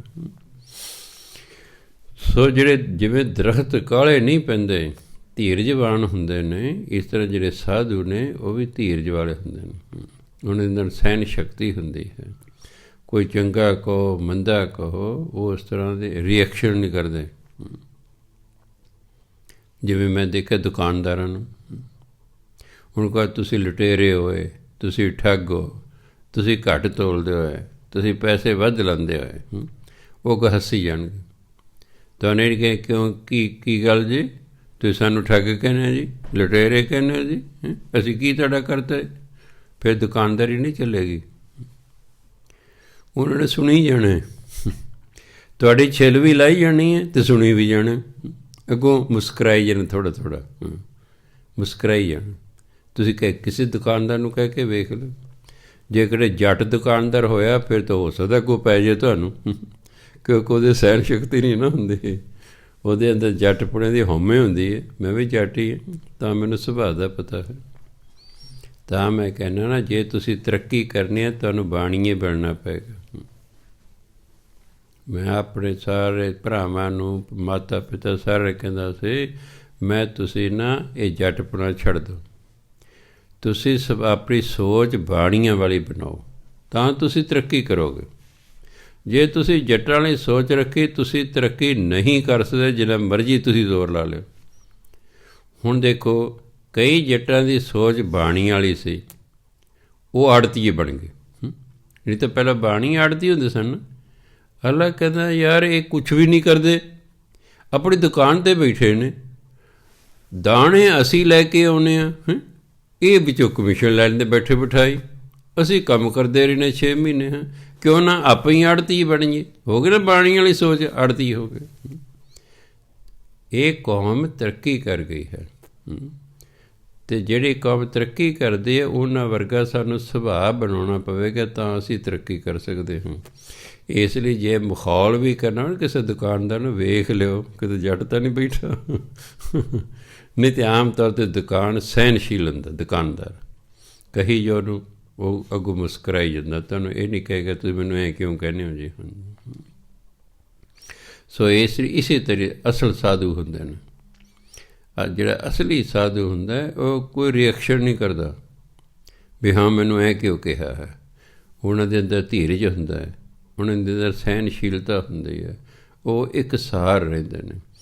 ਜੇ ਕੋਈ ਉਹਨਾਂ ਦੀ ਵਡਿਆਈ ਕਰਦਾ ਉਹ ਫੁੱਲ ਨਹੀਂ ਜਾਂਦੇ, ਅਤੇ ਜੇ ਕੋਈ ਨਿੰਦਿਆ ਕਰਦਾ ਤਾਂ ਉਹ ਦੁਖੀ ਨਹੀਂ ਹੁੰਦੇ। ਉਹਨਾਂ ਨੂੰ ਪਤਾ ਇਹ ਸੰਸਾਰ ਹੈ। ਆਮ ਕਹਾਵਤ ਹੈ, ਆਰੀ ਨੂੰ ਇੱਕ ਪਾਸੇ ਦੰਦੇ ਹੁੰਦੇ ਨੇ, ਸੰਸਾਰ ਨੂੰ ਦੋਨੋਂ ਪਾਸੇ ਹੁੰਦੇ ਨੇ। ਸੰਸਾਰ ਕਿਸੇ ਤਰ੍ਹਾਂ ਵੀ ਨਹੀਂ ਛੱਡਦਾ ਹੈਗਾ। ਉਹਨਾਂ ਨੂੰ ਸੁਭਾਅ ਦਾ ਪਤਾ ਹੁੰਦਾ ਸੰਸਾਰ ਦਾ, ਇਸ ਲਈ ਉਹ ਅਡੋਲ ਰਹਿੰਦੇ ਹਨ। ਫਰੀਦਾ ਕਾਲੇ ਮਹਿੰਡੇ ਕੱਪੜੇ, ਕਾਲਾ ਮਹਿੰਡਾ ਵੇਸ, ਇਹਨੂੰ ਗੁਣ ਹੀ ਨਹੀਂ ਪੜ੍ਹ ਦੇਣਾ। ਜੇ ਨਾ ਪਤਾ ਹੋਵੇ ਵੀ ਕਿਸ ਭਾਸ਼ਾ ਦਾ ਸ਼ਬਦ ਹੈ, ਫਿਰ ਗੁਣ ਹੀ ਪੜ੍ਹਦੇ ਲੋਕ। ਬਹੁਤੇ 99% ਪਾਰਟੀ ਇਹਨੂੰ ਗੁਣ ਹੀ ਪੜ੍ਹਦੇ ਨੇ। ਉਹ ਸਮਝਦੇ ਨੇ ਪਤਾ ਨਹੀਂ ਕੋਈ ਇਹ ਹਿੰਦੀ ਦਾ ਸ਼ਬਦ ਹੈ, ਇਹ ਤਾਂ ਫਾਰਸੀ ਦਾ ਸ਼ਬਦ ਹੈ। ਫਾਰਸੀ ਦਾ ਨਿਯਮ ਹੈ ਕਿ ਹਾਹੇ ਤੋਂ ਪਹਿਲਾਂ ਜੇ ਅੱਖਰ ਮੁਕਤਾ ਹੋਵੇ ਨਾ, ਉਹਨੂੰ ਕੰਨਾਂ ਲਾ ਕੇ ਬੋਲਦੇ ਨੇ। ਗੁਨਾਹੀ ਗੁਨਾਹ ਹੁੰਦਾ, ਮੈਂ ਕੀ ਗੁਨਾਹ ਕੀਤਾ ਜੀ, ਵੀ ਮੈਂ ਕੀ ਪਾਪ ਕੀਤਾ। ਇਹਨੂੰ ਗੁਣ ਹੀ ਨਹੀਂ ਪੜ੍ਹਨਾ, ਇਹਨੂੰ ਪੜ੍ਹਨਾ ਗੁਨਾਹੀ। ਨੰਨੇ ਨੂੰ ਕੰਨਾਂ ਲਾ ਕੇ ਪੜ੍ਹਨਾ। ਸੁਣ, ਗੁਨਾਹੀ ਭਰਿਆ ਮੈਂ ਫਿਰਾਂ, ਲੋਕ ਕਹੈ ਦਰਵੇਸ਼। ਲੋਕ ਧਿਆਨ ਦੇਣਾ, ਕੱਕੇ ਨੂੰ ਔਂਕੜ ਲਾਇਆ ਹੋਇਆ ਹੈ। ਜੇ ਲੋਕ ਕੱਕੇ ਨੂੰ ਔਂਕੜ ਨਾ ਹੁੰਦਾ ਫਿਰ ਕਹਿ ਨਹੀਂ ਸੀ ਅੱਗੇ ਆ ਸਕਦਾ, ਫਿਰ ਆਉਣਾ ਸੀ ਕਹੇ। ਲੋਕ ਕੱਕੇ ਨੂੰ ਔਂਕੜ ਲਾ ਕੇ ਇੱਕ ਵਚਨ ਬਣਾ ਦਿੱਤਾ ਹੈ, ਇਸ ਲਈ ਕਹਿ ਅੱਗੇ ਕਿਰਿਆ ਵੀ ਇੱਕ ਵਚਨ ਹੈ। ਦਰਵੇਸ਼ ਫਾਰਸੀ ਦਾ ਸ਼ਬਦ ਹੈ, ਇਹਨੂੰ ਦਰਵੇਸ਼ ਨਹੀਂ ਪੜ੍ਹਨਾ। ਇਹ ਫਾਰਸੀ ਦਾ ਸ਼ਬਦ ਦਾ ਉਚਾਰਨਾ ਦਰਵੇਸ਼, ਸੱਸੇ ਦੇ ਪੈਰ 'ਚ ਬਿੰਦੀ ਲਾ ਕੇ ਪੜ੍ਹਨਾ। ਸਾਧੂ ਫਕੀਰ ਨੂੰ ਕਹਿੰਦੇ। ਇਹ ਜਿਹੜੇ, ਕਿਉਂਕਿ ਬਾਬਾ ਫਰੀਦ ਜੀ ਸੂਫੀ ਸਨ। ਮੁਸਲਮਾਨਾਂ ਦੇ ਵਿੱਚ ਇੱਕ ਜਮਾਤ ਹੈ ਸੂਫੀਆਂ ਦੀ। ਇਹ ਜ਼ਿਆਦਾ ਬਰੋਡ ਮਾਈਂਡਡ ਸਨ, ਦੂਜੇ ਥੋੜ੍ਹੇ ਕੱਟੜ ਸਨ, ਇਹ ਥੋੜ੍ਹੇ ਖੁੱਲ੍ਹ ਦਿਲੇ ਸਨ। ਇਸ ਕਰਕੇ ਜਿੰਨਾ ਪ੍ਰਚਾਰ ਸੂਫੀਆਂ ਨੇ ਕੀਤਾ, ਇਹਨਾਂ ਦੂਜੇ ਮੁਸਲਮਾਨਾਂ ਨੇ ਹਿੰਦੁਸਤਾਨ ਨੇ ਕੀਤਾ। ਸੂਫੀਆਂ ਦੇ ਪ੍ਰਚਾਰ ਕਰਨ ਲਈ ਬਹੁਤ ਸਾਰੇ ਹਿੰਦੁਸਤਾਨ ਦੇ ਲੋਕ ਮੁਸਲਮਾਨ ਬਣ ਗਏ। ਕਿਉਂ? ਉਹਨਾਂ ਦਾ ਪ੍ਰਚਾਰ ਜਿਹੜਾ ਸੀ ਇਹ ਥੋੜ੍ਹੇ ਖੁੱਲ੍ਹੇ ਸੁਭਾਅ ਵਾਲਾ ਸੀ। ਸੋ ਕਹਿੰਦੇ ਜਿਹੜੇ ਮੇਰੇ ਕੱਪੜੇ ਨੇ ਨਾ, ਅਤੇ ਜਿਹੜੇ ਸੂਫੀ ਲੋਕ ਨੇ ਇਹ ਕਾਲੇ ਰੰਗ ਦੇ ਕੱਪੜੇ ਪਾਉਂਦੇ। ਉਹੀ ਤਾਂ ਮੁਸਲਮਾਨ ਔਰਤਾਂ ਜਿੰਨੀਆਂ ਨੇ ਇਹ ਕਾਲੇ ਬੁਰਕੇ ਲੈਂਦੀਆਂ। ਭਈ ਚਿੱਟਾ ਕਿਉਂ ਨਹੀਂ ਪਾਉਂਦੀਆਂ, ਕਾਲੇ ਹੀ ਕਿਉਂ ਪਾਉਂਦੀਆਂ? ਕਾਲੇ ਕੱਪੜੇ 'ਚ ਗੁਣ ਹੈ ਕਿ ਸੂਰਜ ਦੀ ਗਰਮੀ ਨੂੰ ਰੋਕ ਕੇ ਰੱਖਦਾ। ਇਸ ਲਈ ਤੁਸੀਂ ਨੋਟ ਕੀਤਾ ਕਿ ਜਿੰਨੀਆਂ ਛਤਰੀਆਂ ਨੇ ਇਹ ਆਮ ਤੌਰ 'ਤੇ ਕਾਲੇ ਕੱਪੜੇ ਦੀਆਂ ਹੁੰਦੀਆਂ ਨੇ। ਤੁਸੀਂ ਗਰਮੀ ਛਤਰੀ ਲੈ ਕੇ ਬਾਹਰ ਨਿਕਲਦੇ ਹੋ। ਚਲੋ ਬੀਬੀਆਂ ਤਾਂ ਹੁਣ ਨਾ ਸ਼ੋਅ ਕਾਰਨ ਉਹ ਰੰਗਦਾਰ ਛਤਰੀਆਂ ਲੈ ਗਈਆਂ, ਡਿਜ਼ਾਈਨ ਵਾਲੀਆਂ ਵਿੱਚ ਸੋਹਣੀਆਂ ਲੱਗਦੀਆਂ ਨੇ। ਕਾਲਾ ਰੰਗ ਜਿਹੜਾ ਹੈ ਇਹ ਸੂਰਜ ਦੀ ਗਰਮੀ ਨੂੰ ਰੋਕ ਕੇ ਰੱਖਦਾ ਹੈ। ਛਤਰੀ ਤਾਣੀ ਹੋਈ ਹੈ, ਸੂਰਜ ਦੀ ਗਰਮੀ ਨੂੰ ਉਹ ਕਾਲਾ ਕੱਪੜਾ ਰੋਕ ਕੇ ਰੱਖਦਾ ਹੈ। ਇਸ ਲਈ ਤੁਹਾਨੂੰ ਜਿਹੜਾ ਹੈ ਉਹ ਗਰਮੀ ਨਹੀਂ ਲੱਗਦੀ ਹੈਗੀ। ਇਹ ਕਿਉਂਕਿ ਉਹਨਾਂ ਨੇ ਹਰ ਵਕਤ ਹੀ ਆਪਣੇ ਸਰੀਰ ਨੂੰ ਢੱਕੀ ਰੱਖਣਾ। ਗਰਮੀ ਆਓ ਸਰਦੀ ਆਓ, ਫਿਰ ਉਹ ਗਰਮੀ 'ਚ ਨਹੀਂ ਤਾਂ ਜ਼ਿਆਦਾ ਗਰਮੀ ਲੱਗਦੀ ਹੈ ਜੇ ਹੋਰ ਰੰਗ ਦਾ ਕੱਪੜਾ ਹੋਵੇ। ਇਸ ਲਈ ਉਹਨੇ ਕਾਲੇ ਰੰਗ ਦਾ ਕੱਪੜਾ ਪਾਇਆ ਹੁੰਦਾ ਹੈ। ਉਹਨਾਂ ਦੇ ਕਾਲੇ ਕੱਪੜਿਆਂ ਤੋਂ ਹੀ ਪਤਾ ਲੱਗ ਜਾਂਦਾ ਹੈ। ਜੇ ਆਪਾਂ ਯੂਪੀ 'ਚ ਜਾਈਏ ਉਹ ਤੋਂ ਪਤਾ ਲੱਗਦਾ ਵੀ ਇਹ ਮੁਸਲਮਾਨ ਬੀਬੀ ਆ ਰਹੀ ਹੈ, ਜੇ ਮੁਸਲਮਾਨ ਭਾਈ ਆ ਰਿਹਾ ਹੈ। ਇਸ ਤਰ੍ਹਾਂ ਜਿਹੜੇ ਸੂਫੀ ਲੋਕ ਸਨ ਇਹ ਵੀ ਕਾਲੇ ਕੱਪੜੇ ਪਾਉਂਦੇ ਹੁੰਦੇ ਸਨ। ਇਹ ਧਾਰਮਿਕ ਬੰਦੇ ਦੀ ਨਿਸ਼ਾਨੀ ਸੀ। ਫਰੀਦਾ ਕਾਲੇ ਮਹਿੰਡੇ ਕੱਪੜੇ, ਕਾਲਾ ਮਹਿੰਡਾ ਵੇਸ, ਗੁਨਾਹੀ ਭਰਿਆ ਮੈਂ ਫਿਰਾਂ, ਲੋਕ ਕਹਿ ਦਰਵੇਸ਼। ਫਰੀਦ ਸਾਹਿਬ ਕਹਿੰਦੇ ਮੇਰੇ ਕੱਪੜੇ ਵੀ ਕਾਲੇ, ਮੇਰਾ ਸਾਰਾ ਵੇਸ, ਮੇਰਾ ਸਾਰਾ ਪਹਿਰਾਵਾ ਹੀ ਕਾਲਾ ਹੈ। ਸਾਰਾ ਪਹਿਰਾਵਾ ਸਿਰ ਤੋਂ ਲੈ ਕੇ ਹੇਠਾਂ ਤੱਕ ਮੈਂ ਕਾਲੇ ਕੱਪੜੇ ਪਾਏ ਹੋਏ ਨੇ। ਉਹਨਾਂ ਨੂੰ ਵੇਖ ਕੇ ਲੋਕ ਕਹਿੰਦੇ ਕੋਈ ਦਰਵੇਸ਼ ਹੈ, ਇਹ ਕੋਈ ਫਕੀਰ ਹੈ, ਇਹ ਕੋਈ ਸਾਧੂ ਹੈ। ਪਰ ਕਹਿੰਦੇ ਗੁਨਾਹੀ ਭਰਿਆ ਮੈਂ ਫਿਰਾਂ, ਪਰ ਮੈਂ ਤਾਂ ਗੁਨਾਹਾਂ ਦਾ ਭਰਿਆ ਹੋਇਆ ਹਾਂ, ਮੈਂ ਤਾਂ ਪਾਪਾਂ ਦਾ ਭਰਿਆ ਹੋਇਆ ਹਾਂ। ਮੇਰੇ ਅੰਦਰ ਤਾਂ ਬੇਅੰਤ ਪਾਪ ਨੇ। ਲੋਕ ਕਹੈ ਦਰਵੇਸ਼, ਪਰ ਦੂਜੇ ਲੋਕ ਮੈਨੂੰ ਦਰਵੇਸ਼ ਕਹਿੰਦੇ ਨੇ। ਮੇਰੇ ਪਹਿਰਾਵੇ ਨੂੰ ਵੇਖ ਕੇ ਮੈਨੂੰ ਸਾਧੂ ਕਹਿੰਦੇ ਨੇ। ਪਰ ਕਹਿੰਦਾ ਮੈਂ ਤਾਂ ਗੁਨਾਹਾਂ ਦਾ ਭਰਿਆ ਹੋਇਆ ਹਾਂ। ਆਮ ਮਨੁੱਖ ਸਾਡੇ ਪਹਿਰਾਵੇ ਤੋਂ ਵੇਖ ਕੇ ਹੁੰਦਾ। ਦੇਖੋ ਹੁਣ ਪੁਲਿਸ ਵਾਲਾ ਬੰਦਾ ਜੇ ਉਹਨੇ ਪੁਲਿਸ ਦੀ ਵਰਦੀ ਪਾਈ ਹੋਈ ਹੈ ਤਾਂ ਅਸੀਂ ਉਹਦੇ ਨਾਲ ਹੋਰ ਤਰੀਕੇ ਨਾਲ ਗੱਲ ਕਰਾਂਗੇ। ਜੇ ਉਹ ਸਿੰਪਲ ਵਰਦੀ 'ਚ ਜੇ ਲੜਾਈ ਹੋ ਸਕਦਾ ਉਹਨੂੰ ਕੁੱਟ ਦਈਏ, ਪਰ ਜੇ ਉਹਨੇ ਵਰਦੀ ਪਾ ਰੱਖੀ ਤਾਂ ਉਹਦੇ ਮਗਰ ਗੌਰਮੈਂਟ ਹੁੰਦੀ ਹੈ। ਵਰਦੀ ਦੇ ਮਗਰ ਗੌਰਮੈਂਟ ਹੁੰਦੀ ਹੈ, ਉਹ ਇਕੱਲਾ ਬੰਦਾ ਨਹੀਂ ਹੁੰਦਾ। ਪੁਲਿਸ ਦੀ ਵਰਦੀ ਪਾ ਰੱਖੀ ਹੈ, ਉਹਦੇ ਮਗਰ ਸਾਰੀ ਗੌਰਮੈਂਟ ਹੁੰਦੀ ਹੈ। ਇਸ ਲਈ ਉਹਨੂੰ ਸੋਚ ਕੇ ਹੱਥ ਪਾਉਣਾ ਪੈਂਦਾ ਵੀ ਸਰਕਾਰ ਨੇ ਐਕਸ਼ਨ ਲੈ ਲੈਣਾ। ਜੇ ਉਹਨੇ ਚਿੱਟੇ ਕੱਪੜੇ ਪਾ ਰਹੇ ਕਈ ਵਾਰੀ ਤੂੰ ਮੈਂ ਹੋ ਗਲਾ ਕੁੱਟ ਦਿੰਦਾ, ਕਿਉਂਕਿ ਵਰਦੀ ਨਹੀਂ ਪਾਈ। ਉਹ ਇਕੱਲੇ ਦਾ ਇਕੱਲਾ ਹੀ ਹੈ, ਉਹਦੇ ਮਗਰ ਗੌਰਮੈਂਟ ਨਹੀਂ ਹੈ, ਉਹ ਇਕੱਲਾ ਹੀ ਹੈ। ਫੌਜੀ ਹੈ, ਵਰਦੀ ਪਾਈ ਹੋਈ ਹੈ, ਅਸੀਂ ਉਹਦਾ ਸਤਿਕਾਰ ਕਰਾਂਗੇ ਵੀ ਭਾਈ ਸਾਡੇ ਦੇਸ਼ ਦੀ ਰਾਖੀ ਕਰਦੇ ਨੇ। ਕਿੰਨੇ ਉਚਾਈਆਂ 'ਤੇ ਫੌਜੀ ਵੀਰ ਬੈਠੇ ਨੇ, ਉੱਥੇ ਆਪਾਂ ਤਾਂ ਜੰਮੀ ਜਾਈਏ, ਇੰਨੀ ਠੰਡ ਪੈਂਦੀ ਉੱਥੇ। ਇਸ ਦੇ ਬਾਵਜੂਦ ਵੀ ਗਰਮੀਆਂ ਸਰਦੀਆਂ ਮੀਂਹ ਹਨੇਰੀ ਉਹ ਬਾਰਡਰਾਂ 'ਤੇ ਬੈਠੇ ਰੱਖਿਆ ਲਈ। ਆਮ ਲੋਕਾਂ ਦੇ ਮਨ 'ਚ ਫੌਜੀਆਂ ਪ੍ਰਤੀ ਸਤਿਕਾਰ ਹੁੰਦਾ ਹੈ, ਪੁਲਿਸ ਤੋਂ ਡਰ ਹੁੰਦਾ ਹੈ ਵੀ ਜੇ ਮੈਂ ਕੋਈ ਪੁੱਠਾ ਕੰਮ ਕੀਤਾ ਨਾ ਫੱਲਣ ਸਾਨੂੰ ਹੁੰਦਾ। ਵਰਦੀ ਦਾ ਆਪਣਾ ਪ੍ਰਭਾਵ ਹੁੰਦਾ ਹੈ। ਹੁਣ ਸਾਧੂਆਂ ਦੇ ਕੱਪੜਿਆਂ ਤੋਂ ਪਤਾ ਲੱਗਦਾ ਹੈ, ਅੰਦਰੋਂ ਭਾਵੇਂ ਉਹ ਸਾਧੂ ਨਾ ਹੋਵੇ ਪਰ ਉਹਦੇ ਕੱਪੜਿਆਂ ਨੂੰ ਵੇਖ ਕੇ ਬੰਦਾ ਸਤਿਕਾਰ ਕਰਦਾ। ਦਸਮ ਪਾਤਸ਼ਾਹ ਦਾ ਹੁਕਮ ਹੈ ਕਿ ਭਾਈ ਜਿਹੜਾ ਵੀ ਤੁਹਾਨੂੰ 5 ਕਕਾਰੀ ਮਿਲੇ ਨਾ, ਤੁਸੀਂ ਉਹਨੂੰ ਪਹਿਲਾਂ ਫਤਿਹ ਬੁਲਾਉਣੀ। ਇਹ ਨਹੀਂ ਉਡੀਕ ਕਰਨੀ ਕਿ ਉਹ ਮੈਨੂੰ ਫਤਿਹ ਬੁਲਾਵੇ, ਨਹੀਂ। ਗੁਰ ਭਾਈ ਨੇ ਸਾਰੇ, ਜਿੰਨੇ ਵੀ ਅੰਮ੍ਰਿਤ ਧਾਰੇ ਨੇ ਸਾਰੇ ਗੁਰ ਭਾਈ ਨੇ। ਅਤੇ ਜੇ ਗੁਰ ਭਾਈ ਨੇ ਤਾਂ ਉਹਨਾਂ 'ਚ ਕੋਈ ਵੱਡਾ ਛੋਟਾ ਨਹੀਂ ਹੁੰਦਾ। ਜਿਹਨੇ ਪਹਿਲਾਂ ਵੇਖ ਲਿਆ ਉਹੀ ਫਤਿਹ ਬੁਲਾਇਆ, ਵਾਹਿ ਖਾਲਸਾ ਵਾਹਿਗੁਰੂ ਜੀ ਫਤਿਹ ਜੀ। ਉਹ ਅੰਦਰੋਂ ਖਾਲਸਾ ਹੈ ਨਹੀਂ ਹੈ, ਇਸ ਨਾਲ ਸਾਨੂੰ ਲੈਣਾ ਦੇਣਾ ਨਹੀਂ ਹੈ। ਉਹਨੇ ਗੁਰੂ ਗੋਬਿੰਦ ਸਿੰਘ ਮਹਾਰਾਜ ਦਾ ਦੱਸਿਆ ਹੋਇਆ ਪਹਿਰਾਵਾ ਪਾਇਆ ਹੋਇਆ ਹੈ, ਇਸ ਲਈ ਸਾਡੇ ਲਈ ਸਤਿਕਾਰਯੋਗ ਹੈ। ਇਸੇ ਲਈ ਸਾਧੂਆਂ ਨੇ ਚੋਲਾ ਪਾਇਆ ਹੋਇਆ, ਗੋਲ ਪੱਗ ਬੰਨੀ ਹੋਈ ਹੈ, ਚਿੱਟੀ ਪੱਗ ਬੰਨੀ ਜਿਵੇਂ ਵੀ ਹੈ, ਉਹਦੇ ਪਹਿਰਾਵੇ ਨੂੰ ਵੇਖ ਕੇ ਅਸੀਂ ਕਹਿੰਦੇ ਇਹ ਸਾਧੂ ਹੈ। ਐਂ ਹੀ ਬਾਬਾ ਫਰੀਦ ਜੀ ਕਹਿੰਦੇ ਵੀ ਲੋਕ ਮੇਰੇ ਕਾਲੇ ਕੱਪੜਿਆਂ ਨੂੰ ਵੇਖ ਕਹਿੰਦੇ ਇਹ ਤਾਂ ਦਰਵੇਸ਼ ਹੈ, ਪਰ ਕਹਿੰਦਾ ਮੈਂ ਤਾਂ ਪਾਪਾਂ ਨਾਲ ਭਰਿਆ ਹੋਇਆ ਹਾਂ, ਲੋਕ ਮੈਨੂੰ ਦਰਵੇਸ਼ ਕਹਿੰਦੇ ਨੇ। ਉਹਨਾਂ ਕੋਈ ਹਉਮੈ ਨਹੀਂ ਕੀਤੇ। ਉਹਨਾਂ ਦੱਸਿਆ ਕਿ ਲੋਕ ਆਮ ਤੌਰ 'ਤੇ ਬਾਹਰੀ ਪਹਿਰਾਵਾ ਵੇਖ ਕੇ ਕਿਸੇ ਦਾ ਆਦਰ ਨਿਰਾਦਰ ਕਰਦੇ ਨੇ। ਬਾਹਰੀ ਪਹਿਰਾਵਾ, ਜਿਵੇਂ ਇੱਕ ਫੌਜੀ ਸੀ, ਕਹਿੰਦਾ ਮੈਂ ਆਪਣੀ ਘਰ ਵਾਲੀ ਕਹਿੰਦਾ ਅੰਮ੍ਰਿਤਸਰ ਤੋਂ ਪਟਿਆਲੇ ਦੀ ਬਦਲੀ ਕਰਾਉਣੀ ਸੀ। ਉਹ ਹੈ ਸੀ ਬਹੁਤ ਵੱਡਾ ਫੌਜੀ ਅਫਸਰ, ਜਿਹੜਾ ਸਾਡਾ ਸਭ ਤੋਂ ਵੱਡਾ ਅਫਸਰ ਹੁੰਦਾ DPI ਜਿਹਨੂੰ ਕਹਿੰਦੇ ਨੇ, ਸਾਰੇ ਜ਼ਿਲ੍ਹਿਆਂ ਦਾ ਐਜੂਕੇਸ਼ਨ ਦਾ ਸਭ ਤੋਂ ਵੱਡਾ ਅਫਸਰ ਹੈ। ਉਹ ਕਹਿੰਦਾ ਵੀ ਮੈਂ ਆਪਣੀ ਪੂਰੀ ਵਰਦੀ ਪਾ ਕੇ ਉਹਦੇ ਦਫ਼ਤਰ ਚਲੇ ਗਿਆ। ਉਹਨੇ ਮੇਰੀ ਵਰਦੀ ਸਟਾਰ ਵੇਖ ਕੇ ਵੀ ਬਹੁਤ ਵੱਡਾ ਫੌਜੀ ਅਫਸਰ ਹੈ, ਕਦੋਂ ਖੜ੍ਹਾ ਹੋਇਆ, ਮੈਨੂੰ ਹੱਥ ਮਿਲਾਇਆ, ਹਾਲ ਚਾਲ ਮੇਰਾ ਪੁੱਛਿਆ, ਬਿਠਾਇਆ, ਮੈਨੂੰ ਚਾਹ ਪਾਣੀ ਪਿਲਾਇਆ, ਕਿ ਦੱਸੋ ਜੀ ਕਿੱਥੋਂ ਆਏ। ਮੈਂ ਦੱਸਿਆ ਵੀ ਆਹ ਗੱਲ ਹੈ ਜੀ, ਮੈਂ ਆਪਣੀ ਘਰ ਵਾਲੀ ਦੀ ਬਦਲੀ, ਅਸੀਂ ਕੋਠੀ ਪਟਿਆਲੇ ਪਾ ਲਈਏ ਅਤੇ ਪਹਿਲਾਂ ਅਸੀਂ ਅੰਮ੍ਰਿਤਸਰ ਦੇ ਮੈਂ ਬਦਲੀ ਕਰਾਉਣੀ। ਕਹਿੰਦੇ ਹੁਣੇ ਹੀ ਹੋ ਜਾਏਗੀ ਜੀ। ਕਹਿੰਦੇ ਮੇਰੇ ਬੈਠਿਆਂ ਹੋਈ ਆਰਡਰ ਕਰਤੇ। ਸਤਿਕਾਰ ਕੀਤਾ ਵੀ ਹਾਂ ਐਡਾ ਵੱਡਾ ਫੌਜੀ ਅਫਸਰ ਹੈ। ਜੇ ਸਿੰਪਲ ਵਰਦੀ ਚਲਾਏ ਨਾਲ ਕੇ ਕੱਲ੍ਹ ਨੂੰ ਆਈ ਪਰਸੋਂ ਨੂੰ ਆਈ, ਫਰਕ ਪੈਂਦਾ। ਸੋ ਵਰਦੀ ਦਾ ਆਪਣਾ ਇੱਕ ਸਤਿਕਾਰ ਹੈ, ਪਰ ਮਨੁੱਖ ਨੂੰ ਹਮੇਸ਼ਾ ਖਿਆਲ ਰੱਖਣਾ ਪੈਂਦਾ ਵੀ ਹੁਣ ਲੋਕ ਕਰਦੇ ਮੇਰਾ ਸਤਿਕਾਰ ਅਤੇ ਮੈਨੂੰ ਅੰਦਰੋਂ ਵੀ ਠੀਕ ਹੋਣਾ ਪੈਣਾ। ਬਾਹਰੋਂ ਮੈਨੂੰ ਠੀਕ ਸਮਝਦੇ ਨੇ, ਇਸ ਲਈ ਸਤਿਕਾਰ ਕਰਦੇ ਨੇ। ਜੇ ਮੈਂ ਅੰਦਰੋਂ ਠੀਕ ਨਾ ਹੋਇਆ ਅਤੇ ਕਿਸੇ ਦਿਨ ਲੋਕਾਂ ਨੂੰ ਪਤਾ ਲੱਗ ਗਿਆ ਕਿ ਉਹ ਇਹ ਤਾਂ ਬਗਲਾ ਹੈ, ਇਹ ਹੰਸ ਨਹੀਂ ਹੈ।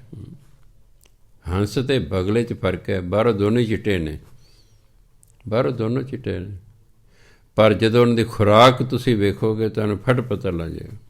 ਹੰਸਾਂ ਹੀਰੇ ਮੋਤੀ ਚੁਗਣਾ, ਬਗ ਡੱਡਾਂ ਭਾਲਣ ਜਾਈ। ਬਗਲੇ ਨੇ ਤਾਂ ਡੱਡੀਆਂ ਮੱਛੀਆਂ ਖਾਣੇ ਨੇ, ਹੰਸ ਨੇ ਹੀਰੇ ਖਾਣੇ ਨੇ, ਮੋਤੀ ਚੁਗਣੇ ਨੇ। ਭੋਜਨ 'ਚ ਹੀ ਫਰਕ ਹੈ, ਕਰਮਾਂ 'ਚ ਫਰਕ ਹੁੰਦਾ ਹੈ। ਸੰਸਾਰੀ ਬੰਦੇ ਦੇ ਕੰਮ ਹੋਰ ਤਰ੍ਹਾਂ ਦੇ ਨੇ, ਸਾਧੂ ਦੇ ਕੰਮ ਹੋਰ ਤਰ੍ਹਾਂ ਹੁੰਦੇ ਹਨ। ਜੇ ਬਾਹਰੋਂ ਪਹਿਰਾਵਾ ਸਾਧੂਆਂ ਵਾਲਾ ਹੈ ਤਾਂ ਸਾਨੂੰ ਅੰਦਰੋਂ ਵੀ ਸਾਧੂ ਬਣਨਾ ਪਵੇਗਾ, ਤਾਂ ਜਾ ਕੇ ਗੱਲ ਬਣੇਗੀ। ਨਹੀਂ ਤਾਂ ਫਿਰ ਫਰੀਦ ਸਾਹਿਬ ਕਹਿੰਦੇ ਵੀ ਲੋਕ ਤਾਂ ਮੈਨੂੰ ਕਹਿੰਦੇ ਦਰਵੇਸ਼, ਅਤੇ ਮੈਂ ਤਾਂ ਗੁਨਾਹਾਂ ਦਾ ਭਰਿਆ ਹੋਇਆ ਹਾਂ। ਮੇਰੇ ਅੰਦਰ ਤਾਂ ਕਈ ਨੁਕਸ ਨੇ ਅਤੇ ਲੋਕ ਮੈਨੂੰ ਦਰਵੇਸ਼ ਕਹਿੰਦੇ ਨੇ। ਜਦੋਂ ਮਨੁੱਖ ਨੂੰ ਗਿਆਨ ਹੋ ਜਾਏਗਾ ਫਿਰ ਆਪਣੇ ਨੁਕਸਾਨ ਨੂੰ ਦੂਰ ਕਰਨ ਦੀ ਕੋਸ਼ਿਸ਼ ਵੀ ਕਰੇਗਾ। ਵੀ ਉਹ ਫਿਰ ਨਾ ਉਹਨੂੰ ਆਪਣੇ ਪਹਿਰਾਵੇ ਦੀ ਲਾਜ ਰੱਖਣੀ ਪੈਂਦੀ ਹੈ, ਆਪਣੇ ਪਹਿਰਾਵੇ ਦੀ ਲਾਜ ਰੱਖਣੀ ਪੈਂਦੀ, ਤਾਂ ਹੀ ਸਿਆਣਪ ਹੁੰਦੀ ਹੈ। ਤਤੀ ਤੋਏ ਨਾ ਪਲਵੈ ਜੇ ਜਲ ਟੁੱਬੀ ਦੇ, ਫਰੀਦਾ ਜੋ ਦੁਹਾਗਨ ਰੱਬ ਦੀ, ਚੂਰੇਂਦੀ ਚੂਰੇ। ਤਤੀ ਹੁੰਦਾ ਸੜੀ ਹੋਈ। ਕਈ ਵਾਰੀ ਫਸਲ ਪਾਣੀ ਨਾਲ ਗਲ ਜਾਂਦੀ ਹੈ, ਪਾਣੀ ਨਾਲ ਸੜ ਜਾਂਦੀ ਹੈ। ਫਸਲ ਵਧੀਆ ਹੈ, ਅਚਾਨਕ ਹੜ੍ਹ ਆ ਗਿਆ, ਖੇਤ ਨੀਵਾਂ ਹੈ, ਪਾਣੀ ਖੜ ਗਿਆ। ਅਗਰ ਕਈ ਦਿਨ ਪਾਣੀ ਫਸਲ 'ਚ ਖੜਿਆ ਰਹੇ, ਉੱਤੋਂ ਪਵੇ ਧੁੱਪ, ਤਾਂ ਫਸਲ ਜਿਹੜੇ ਪਾਣੀ 'ਚ ਗਲ ਜਾਂਦੀ ਹੈ, ਪਾਣੀ 'ਚ ਗਲ ਜਾਂਦੀ, ਉਹ ਸੜ ਜਾਂਦੀ ਹੈ ਫਸਲ। ਕਹਿੰਦੇ ਤੱਤੀ ਸੜੀ ਹੋਈ, ਤੋਏ ਫਸਲ ਨੂੰ ਕਹਿੰਦੇ ਨੇ। ਤੱਤੀ ਤੋਏ ਨਾ ਪਲਵੈ, ਪਲਵੈ ਹੁੰਦਾ ਹਰੀ ਹੋਣਾ। ਜਿਹੜੀ ਫਸਲ ਪਾਣੀ ਨਾਲ ਸੜ ਜਾਵੇ, ਪਾਣੀ ਨਾਲ ਗਲ ਜਾਵੇ, ਕਹਿੰਦੇ ਉਹ ਫਿਰ ਪਾਣੀ ਨਾਲ ਹਰੀ ਨਹੀਂ ਹੋ ਸਕਦੀ। ਸੁੱਕੀ ਹੋਈ ਫਸਲ ਨੂੰ ਤੁਸੀਂ ਪਾਣੀ ਲਾਓ ਤਾਂ ਹਰੀ ਹੋ ਜਾਏਗੀ। ਫਸਲ ਪਾਣੀ ਨਾਲ ਹੀ ਗਲ ਗਈ ਹੈ, ਪਾਣੀ ਨਾਲ ਹੀ ਸੜ ਗਈ ਹੈ, ਫਿਰ ਉਹ ਭਾਵੇਂ ਉਹਨੂੰ ਕਹਿੰਦੇ ਪਾਣੀ ਦੇ ਵਿੱਚ ਡੁਬੋ ਦਿਓ ਤਾਂ ਵੀ ਹਰੀ ਨਹੀਂ ਹੋਵੇਗੀ। ਤਤੀ ਤੋਏ ਨਾ ਪਲਵੈ ਜੇ ਜਲ ਟੁੱਬੀ ਦੇ। ਆਪਾਂ ਕਈ ਵਾਰੀ ਪਾਣੀ ਟੁੱਬੀ ਮਾਰਦੇ ਹਨ, ਹੇਠਾਂ ਪਾਣੀ ਹੇਠਾਂ ਚੱਲੇ, ਸਾਡੇ ਉੱਪਰ ਵੀ ਪਾਣੀ ਹੁੰਦਾ, ਹੇਠਾਂ ਵੀ ਪਾਣੀ ਹੁੰਦਾ। ਕਹਿੰਦੇ ਉਸ ਫਸਲ ਨੂੰ ਚਾਹੇ ਤੁਸੀਂ ਪਾਣੀ 'ਚ ਡੁਬੋ ਦਿਓ, ਜਿਹੜੀ ਪਾਣੀ ਦੇ ਨਾਲ ਹੀ ਮਰ ਗਈ ਹੈ, ਉਹ ਪਾਣੀ ਨਾਲ ਜਿਉਂਦੀ ਨਹੀਂ ਹੋ ਸਕਦੀ। ਇਸੇ ਤਰ੍ਹਾਂ ਇਹ ਉਦਾਹਰਨ ਦੇ ਕੇ ਫਸਲ ਦੀ। ਫਰੀਦਾ ਜੋ ਦੁਹਾਗਨ ਰੱਬ ਦੀ, ਜਿਹਨੂੰ ਰੱਬ ਨੇ ਛੱਡ ਦਿੱਤਾ ਹੈ।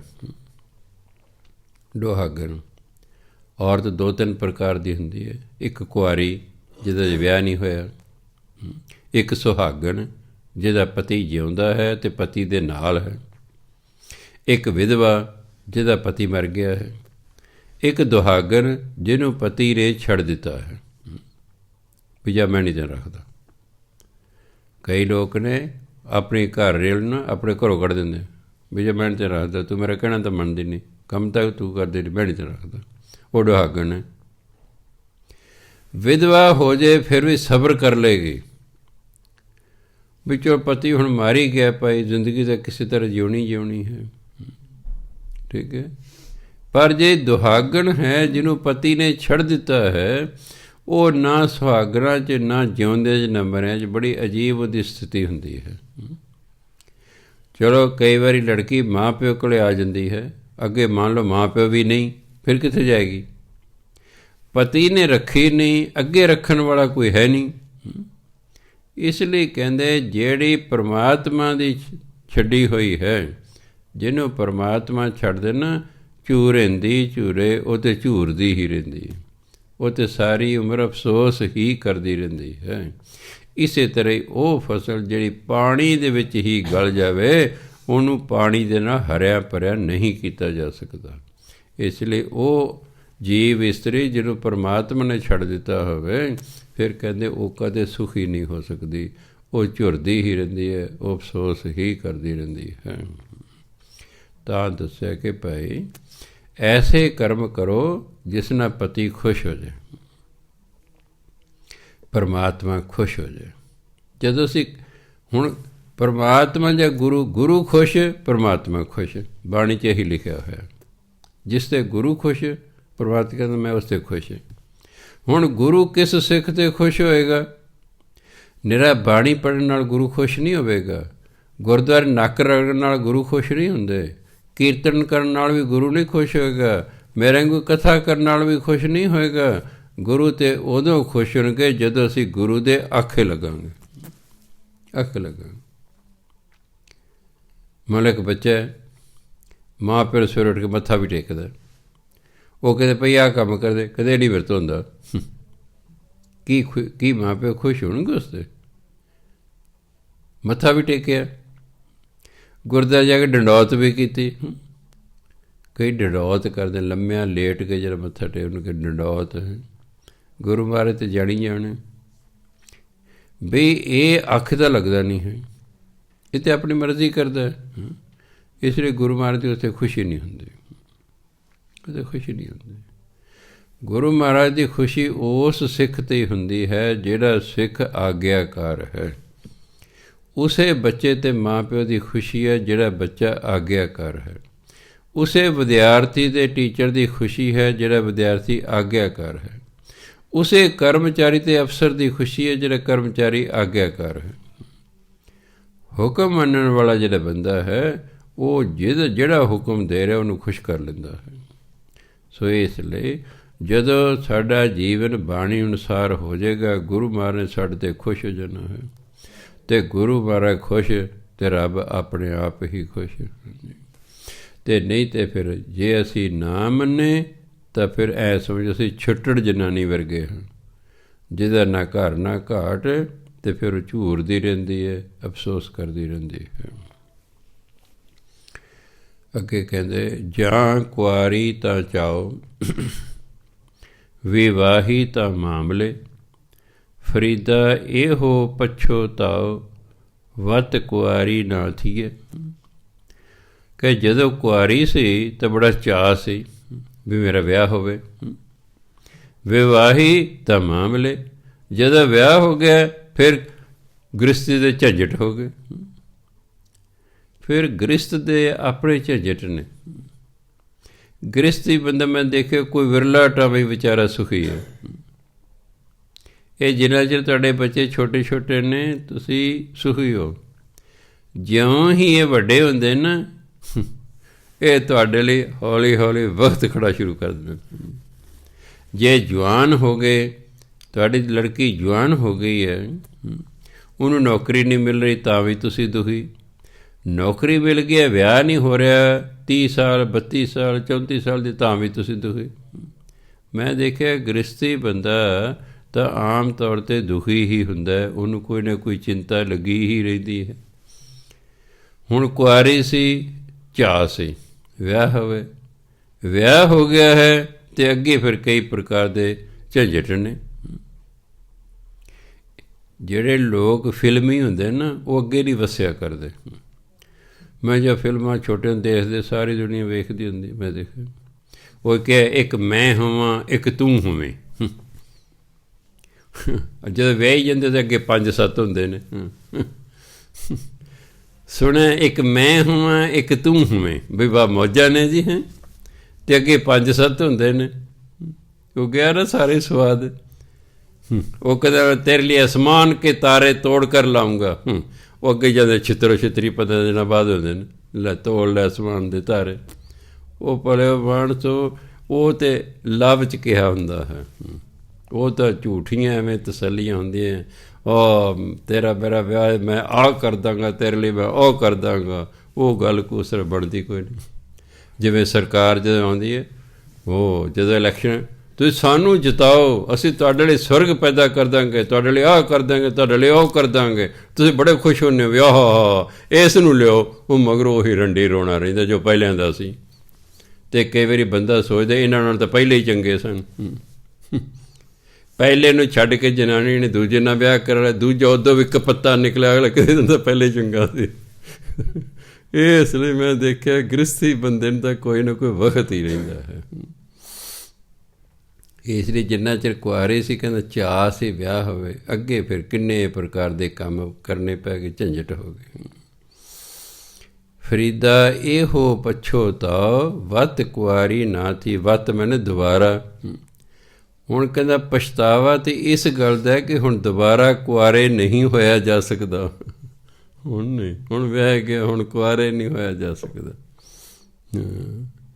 ਭਾਵ ਬੰਦਾ ਲੱਗਿਆ ਵੀ ਦੇਖਿਆ ਹੋਵੇ ਹੈ ਆਹ ਲੋਕ ਭਜਨਬੰਦੀ ਕਰਦੇ ਨੇ, ਯਾਰ ਇਹ ਤਾਂ ਮੌਜਾਂ ਕਰਦੇ ਨੇ।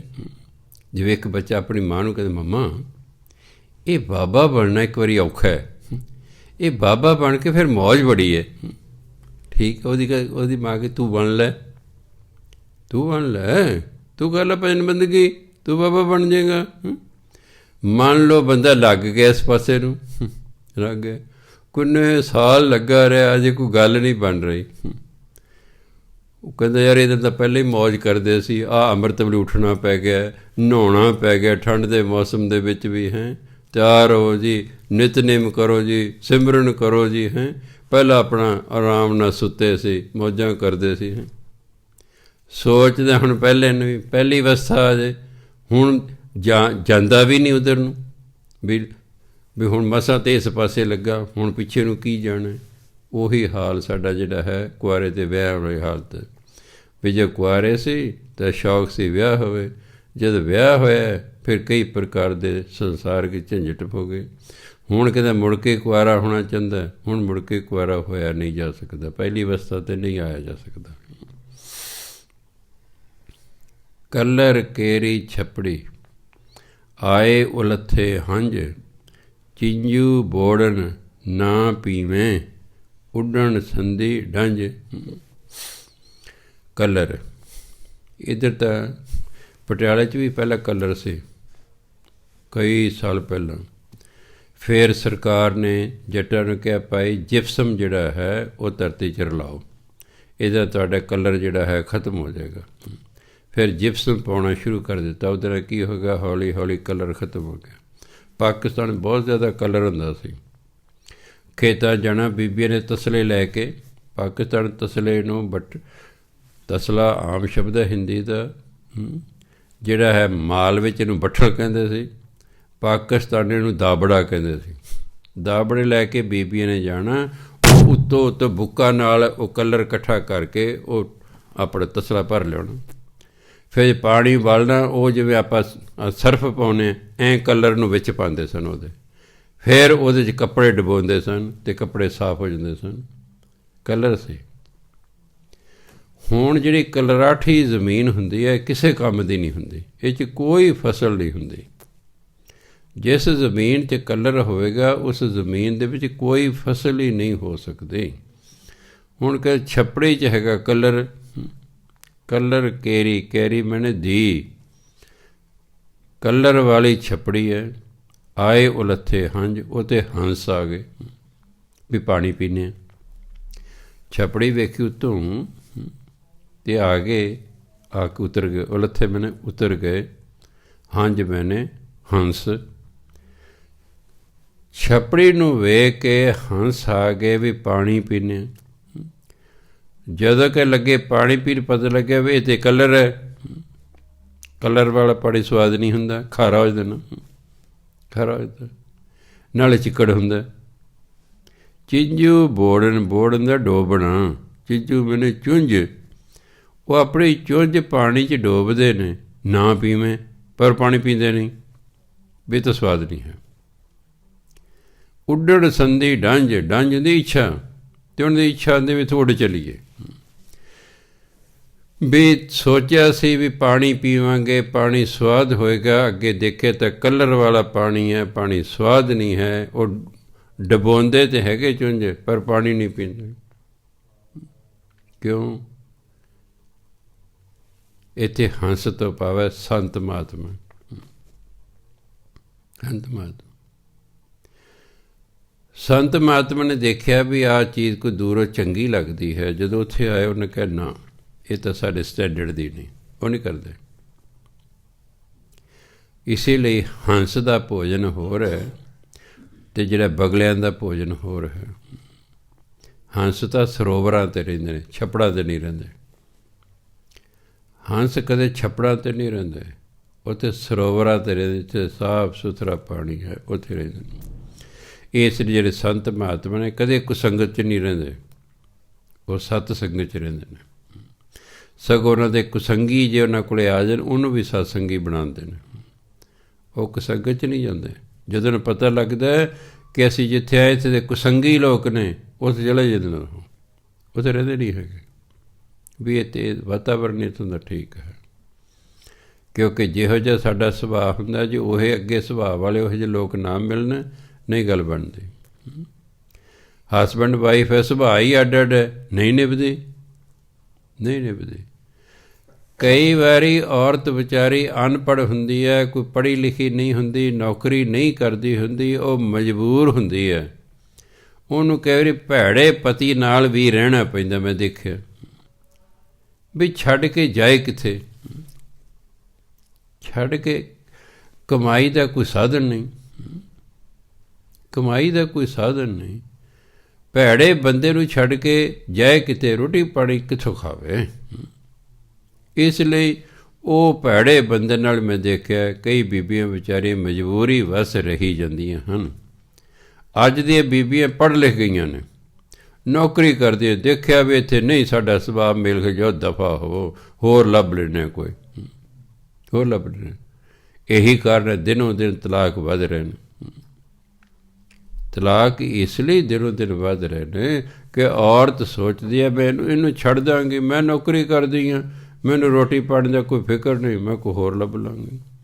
ਅਗਰ ਕੋਈ ਨੌਕਰੀ ਨਹੀਂ ਕਰਦੀ, ਉਹ ਪੜ੍ਹੀ ਲਿਖੀ ਨਹੀਂ, ਤਾਂ ਮੈਂ ਦੇਖਿਆ ਉਹ ਮਜਬੂਰੀ ਦੇ ਵਿੱਚ ਵੀ ਉੱਥੇ ਹੀ ਰਹੀ ਜਾਂਦੀ ਹੈ। ਭੈੜੇ ਬੰਦਿਆਂ ਨੂੰ ਉਹਨੂੰ ਰਹਿਣਾ ਪੈਂਦਾ।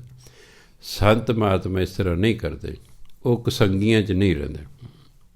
ਜਦੋਂ ਉਹਨਾਂ ਨੂੰ ਪਤਾ ਲੱਗਦਾ ਵੀ ਜਿੱਥੇ ਮੈਂ ਆ ਕੇ ਠਹਿਰਿਆ ਇੱਥੇ ਦੇ ਕੁਸੰਗੀ ਲੋਕ ਨੇ, ਉਹ ਉੱਥੋਂ ਚਲੇ ਜਾਂਦੇ ਨੇ, ਕਿਉਂਕਿ ਹੰਸ ਬਿਰਤੀ ਵਾਲੇ ਹੁੰਦੇ ਨੇ, ਉਹ ਬਗਲਾ ਬਿਰਤੀ ਵਾਲੇ ਨਹੀਂ ਹੁੰਦੇ, ਹੰਸ ਬਿਰਤੀ ਵਾਲੇ ਹੁੰਦੇ ਨੇ। ਇਸ ਲਈ ਸਰੋਵਰਾਂ 'ਤੇ ਰਹਿਣ ਵਾਲੇ ਲੋਕ ਹੁੰਦੇ ਨੇ, ਛੱਪੜਾਂ ਦੇ ਕੰਢਿਆਂ 'ਤੇ ਰਹਿਣ ਵਾਲੇ ਉਹ ਨਹੀਂ ਹੁੰਦੇ। ਆਹ ਸਮਝਾਇਆ ਇਸ ਦੇ ਵਿੱਚ। ਹੰਸ ਉਡਰ ਕੋਧਰੇ ਪਿਆ, ਲੋਕ ਵਿਡਾਰਨ ਜਾਏ, ਗਹਿਲਾ ਲੋਕ ਨਾ ਜਾਣਦਾ, ਹੰਸ ਨਾ ਕੋਧਰਾ ਖਾਏ। ਕੋਧਰਾ ਬਾਜਰੇ ਵਰਗਾ ਬੀਜ ਹੁੰਦਾ ਇਸ ਦਾ। ਦੱਖਣੀ ਭਾਰਤ 'ਚ ਕਰਨਾਟਕ ਵਾਲੇ ਪਾਸੇ ਕੋਧਰਾ ਬੀਜਿਆ ਹੁੰਦਾ ਸੀ। ਮੈਂ ਲੰਘਿਆ ਬੱਸ 'ਚ ਜਾਂ ਸ਼ੁਰੂ ਗਿਆ, ਮੈਂ ਆਹ ਪਤਾ ਨਹੀਂ ਕਿਹੜੀ ਫਸਲ ਹੈ ਜੀ। ਨਾਲ ਵਾਲਿਆਂ ਨੂੰ ਮੈਂ ਪੁੱਛਿਆ ਹਿੰਦੀ 'ਚ ਵੀ ਇਹ ਕੌਣ ਸੀ ਫਸਲ ਹੈ, ਕਹਿੰਦੇ ਇਹ ਕੋਧਰਾ ਹੈ। ਅੱਛਾ, ਉਦੋਂ ਮੈਨੂੰ ਪਤਾ ਲੱਗ ਗਿਆ ਵੀ ਹਾਂ ਇਹ ਬਾਜਰੇ, ਜਿਵੇਂ ਆਪਾਂ ਬਾਜਰੇ ਦੀ ਰੋਟੀ ਨੂੰ ਕੋਈ ਬਹੁਤ ਹੀ ਵਧੀਆ ਨਹੀਂ ਨਾ ਗਿਣਦੇ, ਇਸ ਤਰ੍ਹਾਂ ਕੋਧਰਾ ਹੁੰਦਾ, ਸਧਾਰਨ ਰੋਟੀ ਉਹਦੀ ਬਣਦੀ ਹੈ। ਆਪਾਂ ਪਹਿਲਾਂ ਜਿੱਥੇ ਜਦੋਂ ਗਰੀਬੀ ਸੀ ਲੋਕ ਬਾਜਰੇ ਦੀ ਰੋਟੀ ਖਾਂਦੇ ਸੀ, ਥੋੜ੍ਹੇ ਜਿਹੇ ਅਮੀਰ ਹੋ ਗਏ ਫਿਰ ਮੱਕੀ ਦੀ ਖਾਣ ਲੱਗ ਪਏ, ਹੋਰ ਅਮੀਰ ਹੋ ਗਏ ਕਣਕ ਖਾਣ ਲੱਗੇ, ਨਾਲ ਚੌਲ ਖਾਣ ਲੱਗ ਪਏ।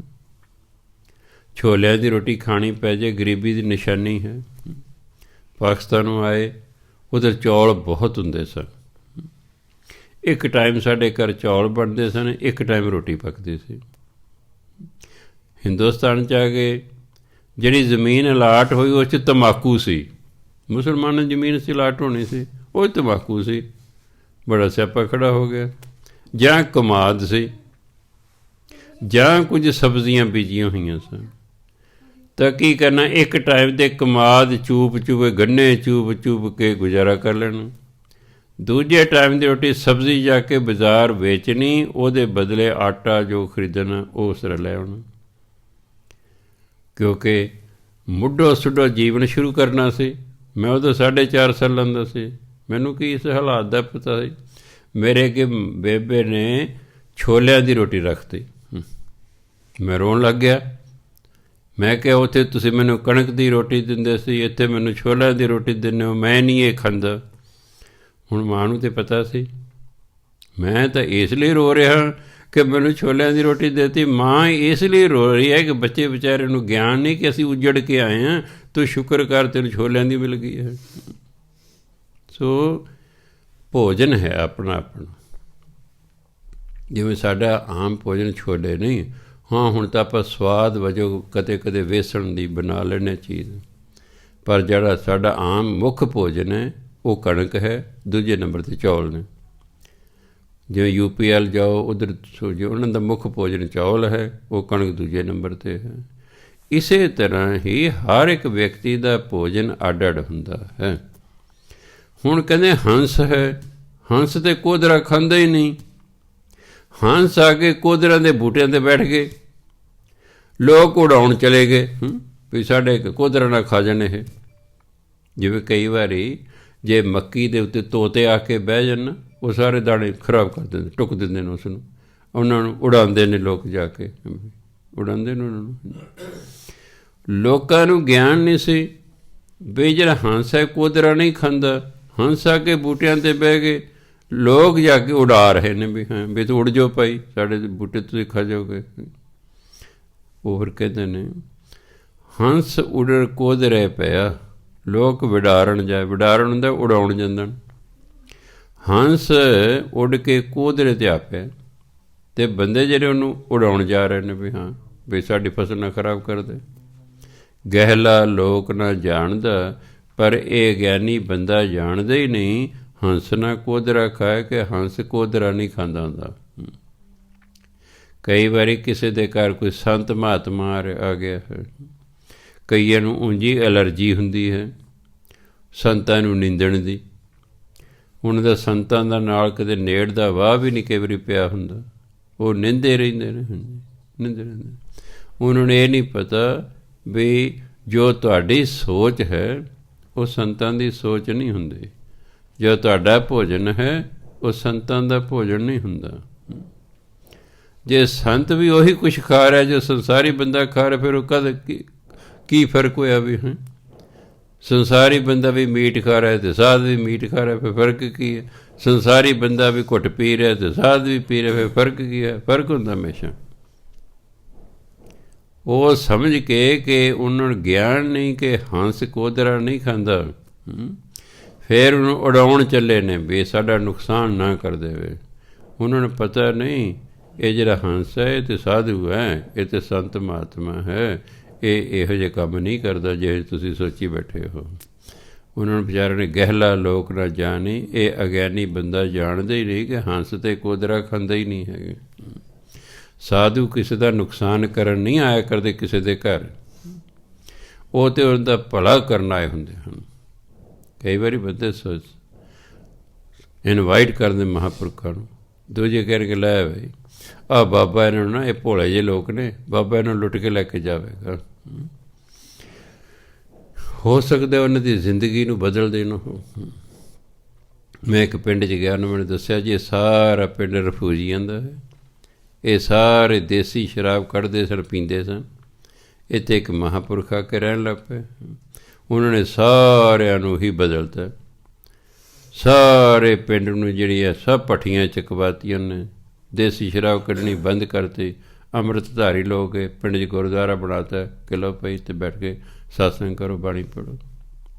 ਕਈ ਵਾਰੀ ਇੱਕੋ ਬੰਦਾ ਹੀ ਕਿੰਨਾ ਕੁਛ ਕਰ ਜਾਂਦਾ ਹੁੰਦਾ। ਕਈ ਵਾਰੀ ਇੱਕ ਬੰਦਾ ਹੀ ਕਿੰਨਿਆਂ ਦਾ ਜੀਵਨ ਤਬਦੀਲ ਕਰ ਦਿੰਦਾ ਆਪਣੀ ਜ਼ਿੰਦਗੀ 'ਚ। ਸੋ ਇਹੋ ਜਿਹੇ ਬਹੁਤ ਘੱਟ ਲੋਕ ਸੰਸਾਰ 'ਚ ਪੈਦਾ ਹੁੰਦੇ ਨੇ, ਪਰ ਐਸਾ ਹੁੰਦਾ ਕਿ ਉਹਨਾਂ ਦੀ ਐਸੀ ਪਰਸਨੈਲਿਟੀ ਹੁੰਦੀ ਹੈ, ਉਹਨਾਂ ਦੇ ਐਸੇ ਵਿਚਾਰ ਹੁੰਦੇ ਨੇ, ਉਹਨਾਂ ਦਾ ਐਸਾ ਜੀਵਨ ਜਾਚ ਹੁੰਦੀ ਹੈ ਕਿ ਉਹ ਦੂਜਿਆਂ ਨੂੰ ਪ੍ਰਭਾਵਿਤ ਕਰ ਦਿੰਦੀ ਹੈ ਅਤੇ ਮਨੁੱਖ ਬਦਲ ਜਾਂਦਾ ਹੈ। ਸੋ ਉਦਾਹਰਨ ਦਿੱਤੀ ਹੈ ਹੰਸ ਦੀ। ਹੰਸ ਕੋਧਰਾ ਨਹੀਂ ਖਾਂਦਾ ਕਹਿੰਦੇ। ਲੋਕ ਸੋਚਦੇ ਨੇ ਪਤਾ ਨਹੀਂ ਕਿਤੇ ਸਾਡਾ ਨੁਕਸਾਨ ਹੀ ਨਾ ਕਰ ਜਾਏ, ਉਹ ਗਿਆਨ ਨਹੀਂ ਨਾ ਹੈਗਾ ਉਹਨਾਂ ਨੂੰ। ਚੱਲ ਚੱਲ ਗਈਆਂ ਪੰਖੀਆਂ ਜਿਨੀ ਵਸਾਏ ਤਲ, ਫਰੀਦਾ ਸਰ ਭਰਿਆ ਪੀ ਚਰਸੀ, ਥੱਕੇ ਕਵਲ ਇਕੱਲ। ਇਹਨੂੰ ਇਕੱਲ ਨਹੀਂ ਪੜ੍ਹਨਾ, ਇਕੱਲ ਬਣੇ ਇਕੱਲੇ। ਪੰਖੀਆਂ ਬਣੇ ਪੰਛੀ, ਭਾਵੇਂ ਜੀਵ। ਇਹ ਜੀਵ ਇਸ ਸੰਸਾਰ 'ਤੇ ਆਏ, ਜਿਨੀ ਵਸਾਏ ਤਲ, ਇਹਨੇ ਬੜੇ ਧਰਤੀ 'ਤੇ ਆਪਣੇ ਘਰ-ਬਾਰ ਬਣਾ ਲਏ ਹਨ, ਵਸਾ ਲਈ, ਆਬਾਦੀ ਕਰ ਲਈ। ਜੀਵ ਇਸ ਸੰਸਾਰ 'ਤੇ ਆਏ, ਇਹਨਾਂ ਨੇ ਆਪਣੇ ਘਰ ਵਸਾ ਲਏ। ਫਰੀਦਾ ਸਰ ਭਰਿਆ ਪੀ ਚਲਸੀ, ਭਰਿਆ ਹੋਇਆ ਸਰੋਵਰ ਵੀ ਇੱਕ ਦਿਨ ਸੁੱਕ ਜਾਣਾ ਹੈ। ਭਾਵੇਂ ਜਿਹੜੇ ਜੀਵ ਨੇ ਇਹਨਾਂ ਸਾਰਿਆਂ ਨੇ ਇੱਕ ਦਿਨ ਇਸ ਸੰਸਾਰ ਤੋਂ ਚਲੇ ਜਾਣਾ। ਥੱਕੇ ਕਵਲ ਇਕੱਲ, ਪਾਣੀ ਦੇ 'ਚ ਸਰੋਵਰ ਦੇ ਵਿੱਚ ਜਿਹੜੇ ਸੇ ਕਮਲ ਫੁੱਲ ਸਨ, ਕਹਿੰਦੇ ਸਿਰਫ ਉਹੀ ਇਕੱਲੇ ਰਹਿ ਗਏ, ਬਾਕੀ ਪਾਣੀ ਵੀ ਸੁੱਕ ਗਿਆ ਅਤੇ ਸਭ ਜੀਵ ਵੀ ਚਲੇ ਗਏ। ਕੀ ਭਾਵ ਹੈ ਇੱਥੇ ਕਮਲ ਫੁੱਲ ਤੋਂ ਭਾਵ ਹੈ? ਦੇਖੋ ਕਮਲ ਫੁੱਲ ਦੀ ਖੂਬੀ ਹੈ ਕਿ ਹੁੰਦਾ ਇਹ ਪਾਣੀ 'ਚ ਹੈ, ਹੁੰਦਾ ਇਹ ਚਿੱਕੜ 'ਚ ਹੈ, ਪਰ ਉਹ ਚਿੱਕੜ ਤੋਂ ਉੱਪਰ ਰਹਿੰਦਾ, ਨਿਰਲੇਪ ਰਹਿੰਦਾ।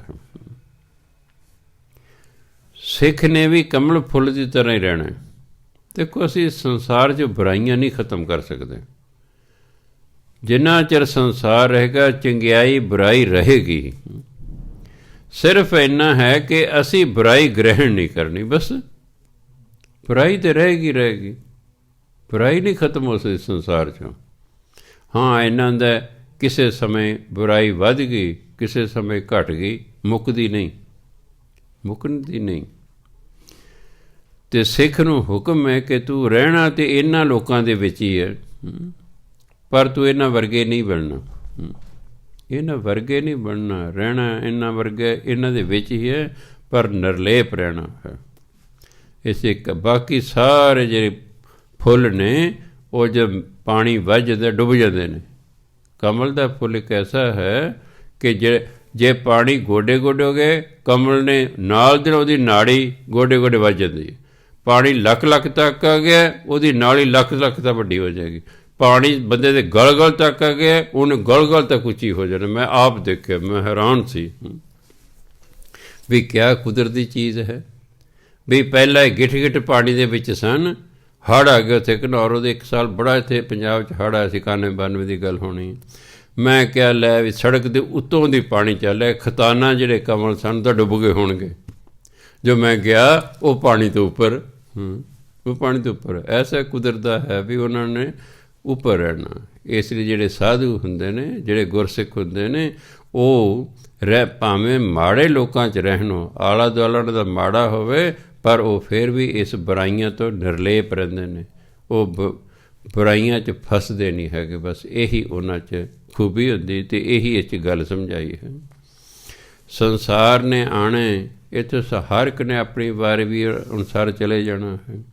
ਕਹਿੰਦੇ ਮਗਰੋਂ ਇਕੱਲੇ ਕਮਲ ਫੁੱਲ ਰਹਿ ਗਏ, ਭਾਵ ਜਿਹੜੇ ਸੰਤ ਮਹਾਤਮਾ ਨੇ ਉਹਨਾਂ ਦਾ ਨਾਮ ਹਮੇਸ਼ਾ ਰਹਿੰਦਾ ਹੈ। ਇਹ ਨਹੀਂ ਕਿ ਉਹਨਾਂ ਮਰਨਾ ਨਹੀਂ ਹੁੰਦਾ, ਨਹੀਂ, ਉਹ ਅਮਰ ਹੋ ਜਾਂਦੇ ਨੇ। ਭਾਵ ਉਹਨਾਂ ਦਾ ਨਾਮ ਹਮੇਸ਼ਾ ਸੰਸਾਰ 'ਚ ਰਹਿੰਦਾ ਹੈ ਭਜਨ ਬੰਦਗੀ ਕਰਨ ਵਾਲਿਆਂ ਦਾ, ਕਿਉਂਕਿ ਉਹ ਸੰਸਾਰੀ ਦੀ ਤਰ੍ਹਾਂ ਜਿਵੇਂ ਹੀ ਨਹੀਂ। ਸੰਸਾਰ 'ਚ ਰਹਿੰਦੇ ਹੋਏ ਵੀ ਸੰਸਾਰੀਆਂ ਤੋਂ ਨਿਰਲੇਪ ਰਹੇ, ਸੰਸਾਰੀਆਂ ਵਰਗਾ ਉਹਨਾਂ ਜੀਵਨ ਨਹੀਂ ਜਿਵਿਆ, ਭਜਨ ਬੰਦਗੀ ਕਰਦੇ ਰਹੇ, ਇਸ ਲਈ ਉਹਨਾਂ ਦਾ ਨਾਮ ਰਿਹਾ। ਬਾਕੀ ਤਾਂ ਸੰਸਾਰ ਪਤਾ ਨਹੀਂ ਕਿੰਨੀ ਦੁਨੀਆ ਆਉਂਦੀ ਅਤੇ ਕਿੰਨੀ ਜਾਂਦੀ ਹੈ, ਸਭ ਨੇ ਖਤਮ ਹੋ ਜਾਣਾ। ਜਿਵੇਂ ਕਹਿੰਦੇ ਕਿ ਜਿਵੇਂ ਕਮਲ ਦਾ ਫੁੱਲ ਰਹਿੰਦਾ ਹੈ ਇਕੱਲਾ ਹੀ, ਇਸ ਤਰ੍ਹਾਂ ਸੰਤ ਮਹਾਤਮਾ ਦਾ ਜਿਹੜਾ ਹੈ ਨਾਮ, ਉਹ ਵੀ ਰਹਿ ਜਾਂਦਾ। ਭਾਵੇਂ ਉਹਦੇ ਆਲੇ ਦੁਆਲੇ ਸਾਰੇ ਲੋਕ ਮਰ ਮਿਟ ਕੇ ਉਹਨਾਂ ਗਏ ਹਨ, ਉਹਦਾ ਨਾਮ ਹਮੇਸ਼ਾ ਰਹਿੰਦਾ ਹੈ। ਸਤਿਕਾਰਯੋਗ ਸਾਧ ਸੰਗਤ ਜੀ, ਇੱਕ ਬੇਨਤੀ ਹੈ। ਬਹੁਤ ਮਹੀਨੇ ਹੋ ਗਏ ਗੁਰਦੁਆਰਾ ਸਾਹਿਬ ਬੰਦ ਹੋਏ ਆ, ਕਿਉਂਕਿ ਉਹ ਮਾਰਚ ਦੇ ਵਿੱਚ ਜਦੋਂ ਲੋਕਡਾਊਨ ਲੱਗਾ ਸੀ, ਫਿਰ ਸਰਕਾਰ ਨੇ ਬੰਦ ਕਰ ਵੀ ਇਕੱਠ ਨਹੀਂ ਕਰਨਾ। ਹੁਣ 100 ਤੱਕ ਦੀ ਆਗਿਆ ਦਿੱਤੀ ਹੈ ਸਰਕਾਰ ਨੇ, ਵੱਧ ਹੀ ਨਹੀਂ। ਸੋ ਅਸੀਂ ਸੋਚਿਆ ਵੀ ਆ ਗੁਰੂ ਨਾਨਕ ਦੇਵ ਪ੍ਰਕਾਸ਼ ਦਿਹਾੜਾ ਆ ਰਿਹਾ ਹੈ, ਉਂਝ ਤਾਂ 30 ਤਰੀਕ ਦਾ ਹੈ, ਪਰ ਐਤਵਾਰ 29 ਦਾ ਹੈ। ਆਪਾਂ ਐਤਵਾਰ ਨੂੰ ਹੀ ਮਨਾਉਂਦੇ ਹੁੰਦੇ ਹਾਂ। ਐਤਕੀ 27 ਨਵੰਬਰ ਨੂੰ ਇੱਥੇ ਉੱਪਰ ਗੁਰਦੁਆਰਾ ਸਾਹਿਬ, ਜਿਵੇਂ ਪਹਿਲਾਂ 8 ਅਖੰਡ ਪਾਠ ਹੁੰਦੇ ਸਨ, ਐਤਕੀ 27 ਨਵੰਬਰ ਨੂੰ 8 ਅਖੰਡ ਪਾਠ ਸ਼ੁਰੂ ਹੋ ਜਾਣੇ ਹਨ। ਉਹ ਸਾਰੇ ਹੁਣ ਉਹ ਕਿਸੇ ਵਿਅਕਤੀ ਦੇ ਨਾਮ 'ਤੇ ਨਹੀਂ ਹੋਣੇ, ਉਹ ਅਰਦਾਸ ਹੋਣੀ ਹੈ ਵੀ ਜਿਨ੍ਹਾਂ ਗੁਰੂ ਪਿਆਰਿਆਂ ਦੀਆਂ ਅਖੰਡ ਪਾਠਾਂ ਡਿਊਟੀਆਂ ਲੱਗੀਆਂ ਹੋਈਆਂ ਹਨ, ਉਹਨਾਂ ਸਾਰਿਆਂ ਵੱਲੋਂ ਗੁਰੂ ਨਾਨਕ ਦੇਵ ਦਾ ਪ੍ਰਕਾਸ਼ ਦਿਵਸ ਮਨਾਉਣ ਹਿੱਤ ਇਹ 8 ਅਖੰਡ ਪਾਠ ਪ੍ਰਾਰੰਭ ਕੀਤੇ ਜਾ ਰਹੇ ਹਨ। ਸਾਰੇ ਪਾਠੀਆਂ ਵੱਲੋਂ ਹੋਇਆ ਕਰਨਗੇ। ਪਹਿਲਾਂ ਤਾਂ ਹੁੰਦਾ ਫਲਾਣੇ ਵੱਲੋਂ ਇੱਕ ਹੈ, ਦੂਜਾ ਫਲਾਣੇ ਵੱਲੋਂ, ਤੀਜਾ ਫਲਾਣੇ, 8 ਬੰਦਿਆਂ ਦੇ ਸਨ ਪਾਠ। ਹੁਣ ਜਿਨ੍ਹਾਂ ਪਾਠੀਆਂ ਦੀ ਵੀ ਰੌਲ ਲੱਗੀ ਹੋਈ ਹੈ, ਉਹਨਾਂ ਸਾਰਿਆਂ ਵੱਲੋਂ ਹੀ ਹੋਇਆ ਕਰੇਗਾ ਅਤੇ ਸਾਰਿਆਂ ਦੇ ਭਲੇ ਦੀ ਅਰਦਾਸ ਹੋਇਆ ਕਰੇਗੀ। ਹੁਣ ਪਰਸਨਲ ਨਹੀਂ ਕੋਈ ਹੋਇਆ ਕਰੇਗਾ। ਇਸ ਲਈ ਜਿਨ੍ਹਾਂ ਦੀ ਰੌਲਾਂ ਪਹਿਲਾਂ ਲੱਗੀਆਂ ਹੋਈਆਂ ਨੇ ਉਹੀ ਦੇਣੇ। ਜੇ ਸ਼ੁੱਕਰਵਾਰ ਨੂੰ ਜਿਹਦੀ ਰੌਲ ਸੀ, ਸ਼ੁੱਕਰਵਾਰ ਨੂੰ ਹੀ ਹੈ। ਜਿਨ੍ਹਾਂ ਦੀ ਸ਼ਨੀਚਰਵਾਰ ਨੂੰ ਸੀ, ਸ਼ਨੀਚਰਵਾਰ ਨੂੰ ਹੈ। ਜਿਨ੍ਹਾਂ ਦੀ ਐਤਵਾਰ ਸਵੇਰੇ ਸੀ, ਉਸ ਤਰ੍ਹਾਂ ਹੈ। ਉਹੀ ਟਾਈਮ ਹੈ, ਉਹੀ ਦਿਨ ਹੈ, ਉਸੇ ਤਰ੍ਹਾਂ ਨੇ। ਹੋ ਸਕਦਾ ਹਰ ਇੱਕ ਨੂੰ ਅਸੀਂ ਸੁਨੇਹਾ ਨਾ ਦੇ ਸਕੀਏ। ਆਪ ਜੀ ਨੂੰ ਬੇਨਤੀ ਹੈ, ਜਿਹੜੇ ਵੀ ਮੇਰੀ ਆਵਾਜ਼ ਸੁਣ ਰਹੇ ਨੇ, ਤਾਂ ਉਹ ਜੇ ਤੁਹਾਡੇ ਨੇੜੇ ਤੇੜੇ ਜਿਹੜੇ ਵੀ ਪਾਠੀ ਆਪਣੇ ਰਹਿੰਦੇ ਨੇ, ਉਹਨਾਂ ਨੂੰ ਬੇਨਤੀ ਕਰਦੇ ਭਾਈ 27 ਤਰੀਕ ਨੂੰ ਸਵੇਰੇ 7:30 ਵਜੇ ਆ ਜਾਣਾ, ਕਿਉਂਕਿ 7:40 'ਤੇ ਫਿਰ ਰਾਸਾ ਦਾ ਪਾਠ ਸ਼ੁਰੂ ਹੋ ਜਾਣਾ। 8 ਅਰਦਾਸ ਹੋ ਕੇ 8 ਵਜੇ ਅਖੰਡ ਪਾਠ ਸ਼ੁਰੂ ਹੋ ਜਾਣੇ। ਆਪਣੀ ਡਿਊਟੀਆਂ ਯਾਦ ਰੱਖਣੀਆਂ ਨੇ, ਕਿਉਂਕਿ ਹੁਣ ਜਿਹੜਾ ਜੇ ਤਾਂ ਸਾਰੇ ਇਕੱਠੇ ਹੋਣ ਫਿਰ ਤਾਂ ਬੰਦਾ ਕਹਿ ਸਕਦਾ ਹੈ। ਇਸ ਲਈ ਅਸੀਂ ਅਨਾਊਂਸਮੈਂਟ ਕਰ ਰਹੇ ਹਾਂ। ਇਹ ਕਾਕਾ ਜਿਹੜਾ ਆਪਣਾ ਗਰੁੱਪ ਬਣਿਆ ਹੋਇਆ ਹੈ, ਉਸ 'ਤੇ ਵੀ ਪਾ ਦੇਗਾ। ਪਰ ਹੋ ਸਕਦਾ ਕੁਝ ਪਾਰਟੀ ਗਰੁੱਪ 'ਚ ਨਾ ਵੀ ਹੋਣ, ਤਾਂ ਜਿਹੜੇ ਮੇਰੀ ਆਵਾਜ਼ ਇਸ ਵੇਲੇ ਸੁਣ ਰਹੇ, ਚਾਹੇ ਘਰ ਬੈਠੇ ਹੋ ਚਾਹੇ ਇੱਥੇ ਬੈਠੇ ਹੋ, ਉਹ ਇੱਕ ਦੂਜੇ ਨੂੰ ਦੱਸ ਦੇਣਾ ਕਿ ਭਾਈ 27 ਤਰੀਕ ਤੋਂ ਇਹ ਅਖੰਡ ਪਾਠ ਸ਼ੁਰੂ ਹੋਣੇ, 8 ਅਖੰਡ ਪਾਠ ਇੱਥੇ ਗੁਰਦੁਆਰਾ ਸ਼ੁਰੂ ਹੋਣੇ। ਜਿਹੜਾ ਵੱਡਾ ਪ੍ਰੋਗਰਾਮ ਹੈ ਉਹ ਉੱਥੇ ਨਹੀਂ ਹੋਣਾ। ਇੱਥੇ ਸਵੇਰੇ ਐਤਵਾਰ ਨੂੰ 8 ਵਜੇ ਭੋਗ ਪਾ ਕੇ ਜਿਹੜੇ ਆਉਣਗੇ 20 25 30 50 ਗੁਰੂ ਪਿਆਰੇ, ਉਹਨਾਂ ਨੂੰ ਚਾਹ ਪਾਣੀ ਪਿਲਾ ਕੇ ਅਸੀਂ ਤੋਰ ਦੇਣਾ, ਕਿਉਂਕਿ ਜੇ ਉਹ ਦੂਜਾ ਗੁਰਦੁਆਰਾ ਸਾਹਿਬ ਖੋਲ੍ਹਿਆ ਫਿਰ 400-500 ਗੁਰੂ ਪਿਆਰੇ ਆ ਜਾਣਗੇ ਅਤੇ ਫਿਰ ਇੰਨਾ ਇਕੱਠ ਹੋ ਸਕਦਾ ਸਰਕਾਰ ਆਗਿਆ ਨਾ ਦੇਵੇ। ਫਿਰ ਆਪਾਂ ਹੌਲੀ ਹੌਲੀ ਹਾਲਾਤ ਵੇਖ ਲਾਂਗੇ, ਜਿਹੋ ਜਿਹੇ ਹਾਲਾਤ ਹੋਣਗੇ ਉਹਦੇ ਅਨੁਸਾਰ ਫਿਰ ਜਦੋਂ ਲੋੜ ਪਈ ਉਧਰ ਖੋਲ੍ਹ ਲਾਂਗੇ। ਸੋ ਹੁਣ ਜਿਹੜਾ 27 ਤਰੀਕ ਨੂੰ ਇਹ 8 ਅਖੰਡ ਪਾਠ ਇੱਥੇ ਸ਼ੁਰੂ ਹੋ ਜਾਣੇ, ਆਪ ਜੀ ਨੇ ਯਾਦ ਰੱਖਣਾ ਹੈ। ਵਾਹਿਗੁਰੂ ਜੀ ਕਾ ਖਾਲਸਾ, ਵਾਹਿਗੁਰੂ ਜੀ ਕੀ ਫਤਿਹ।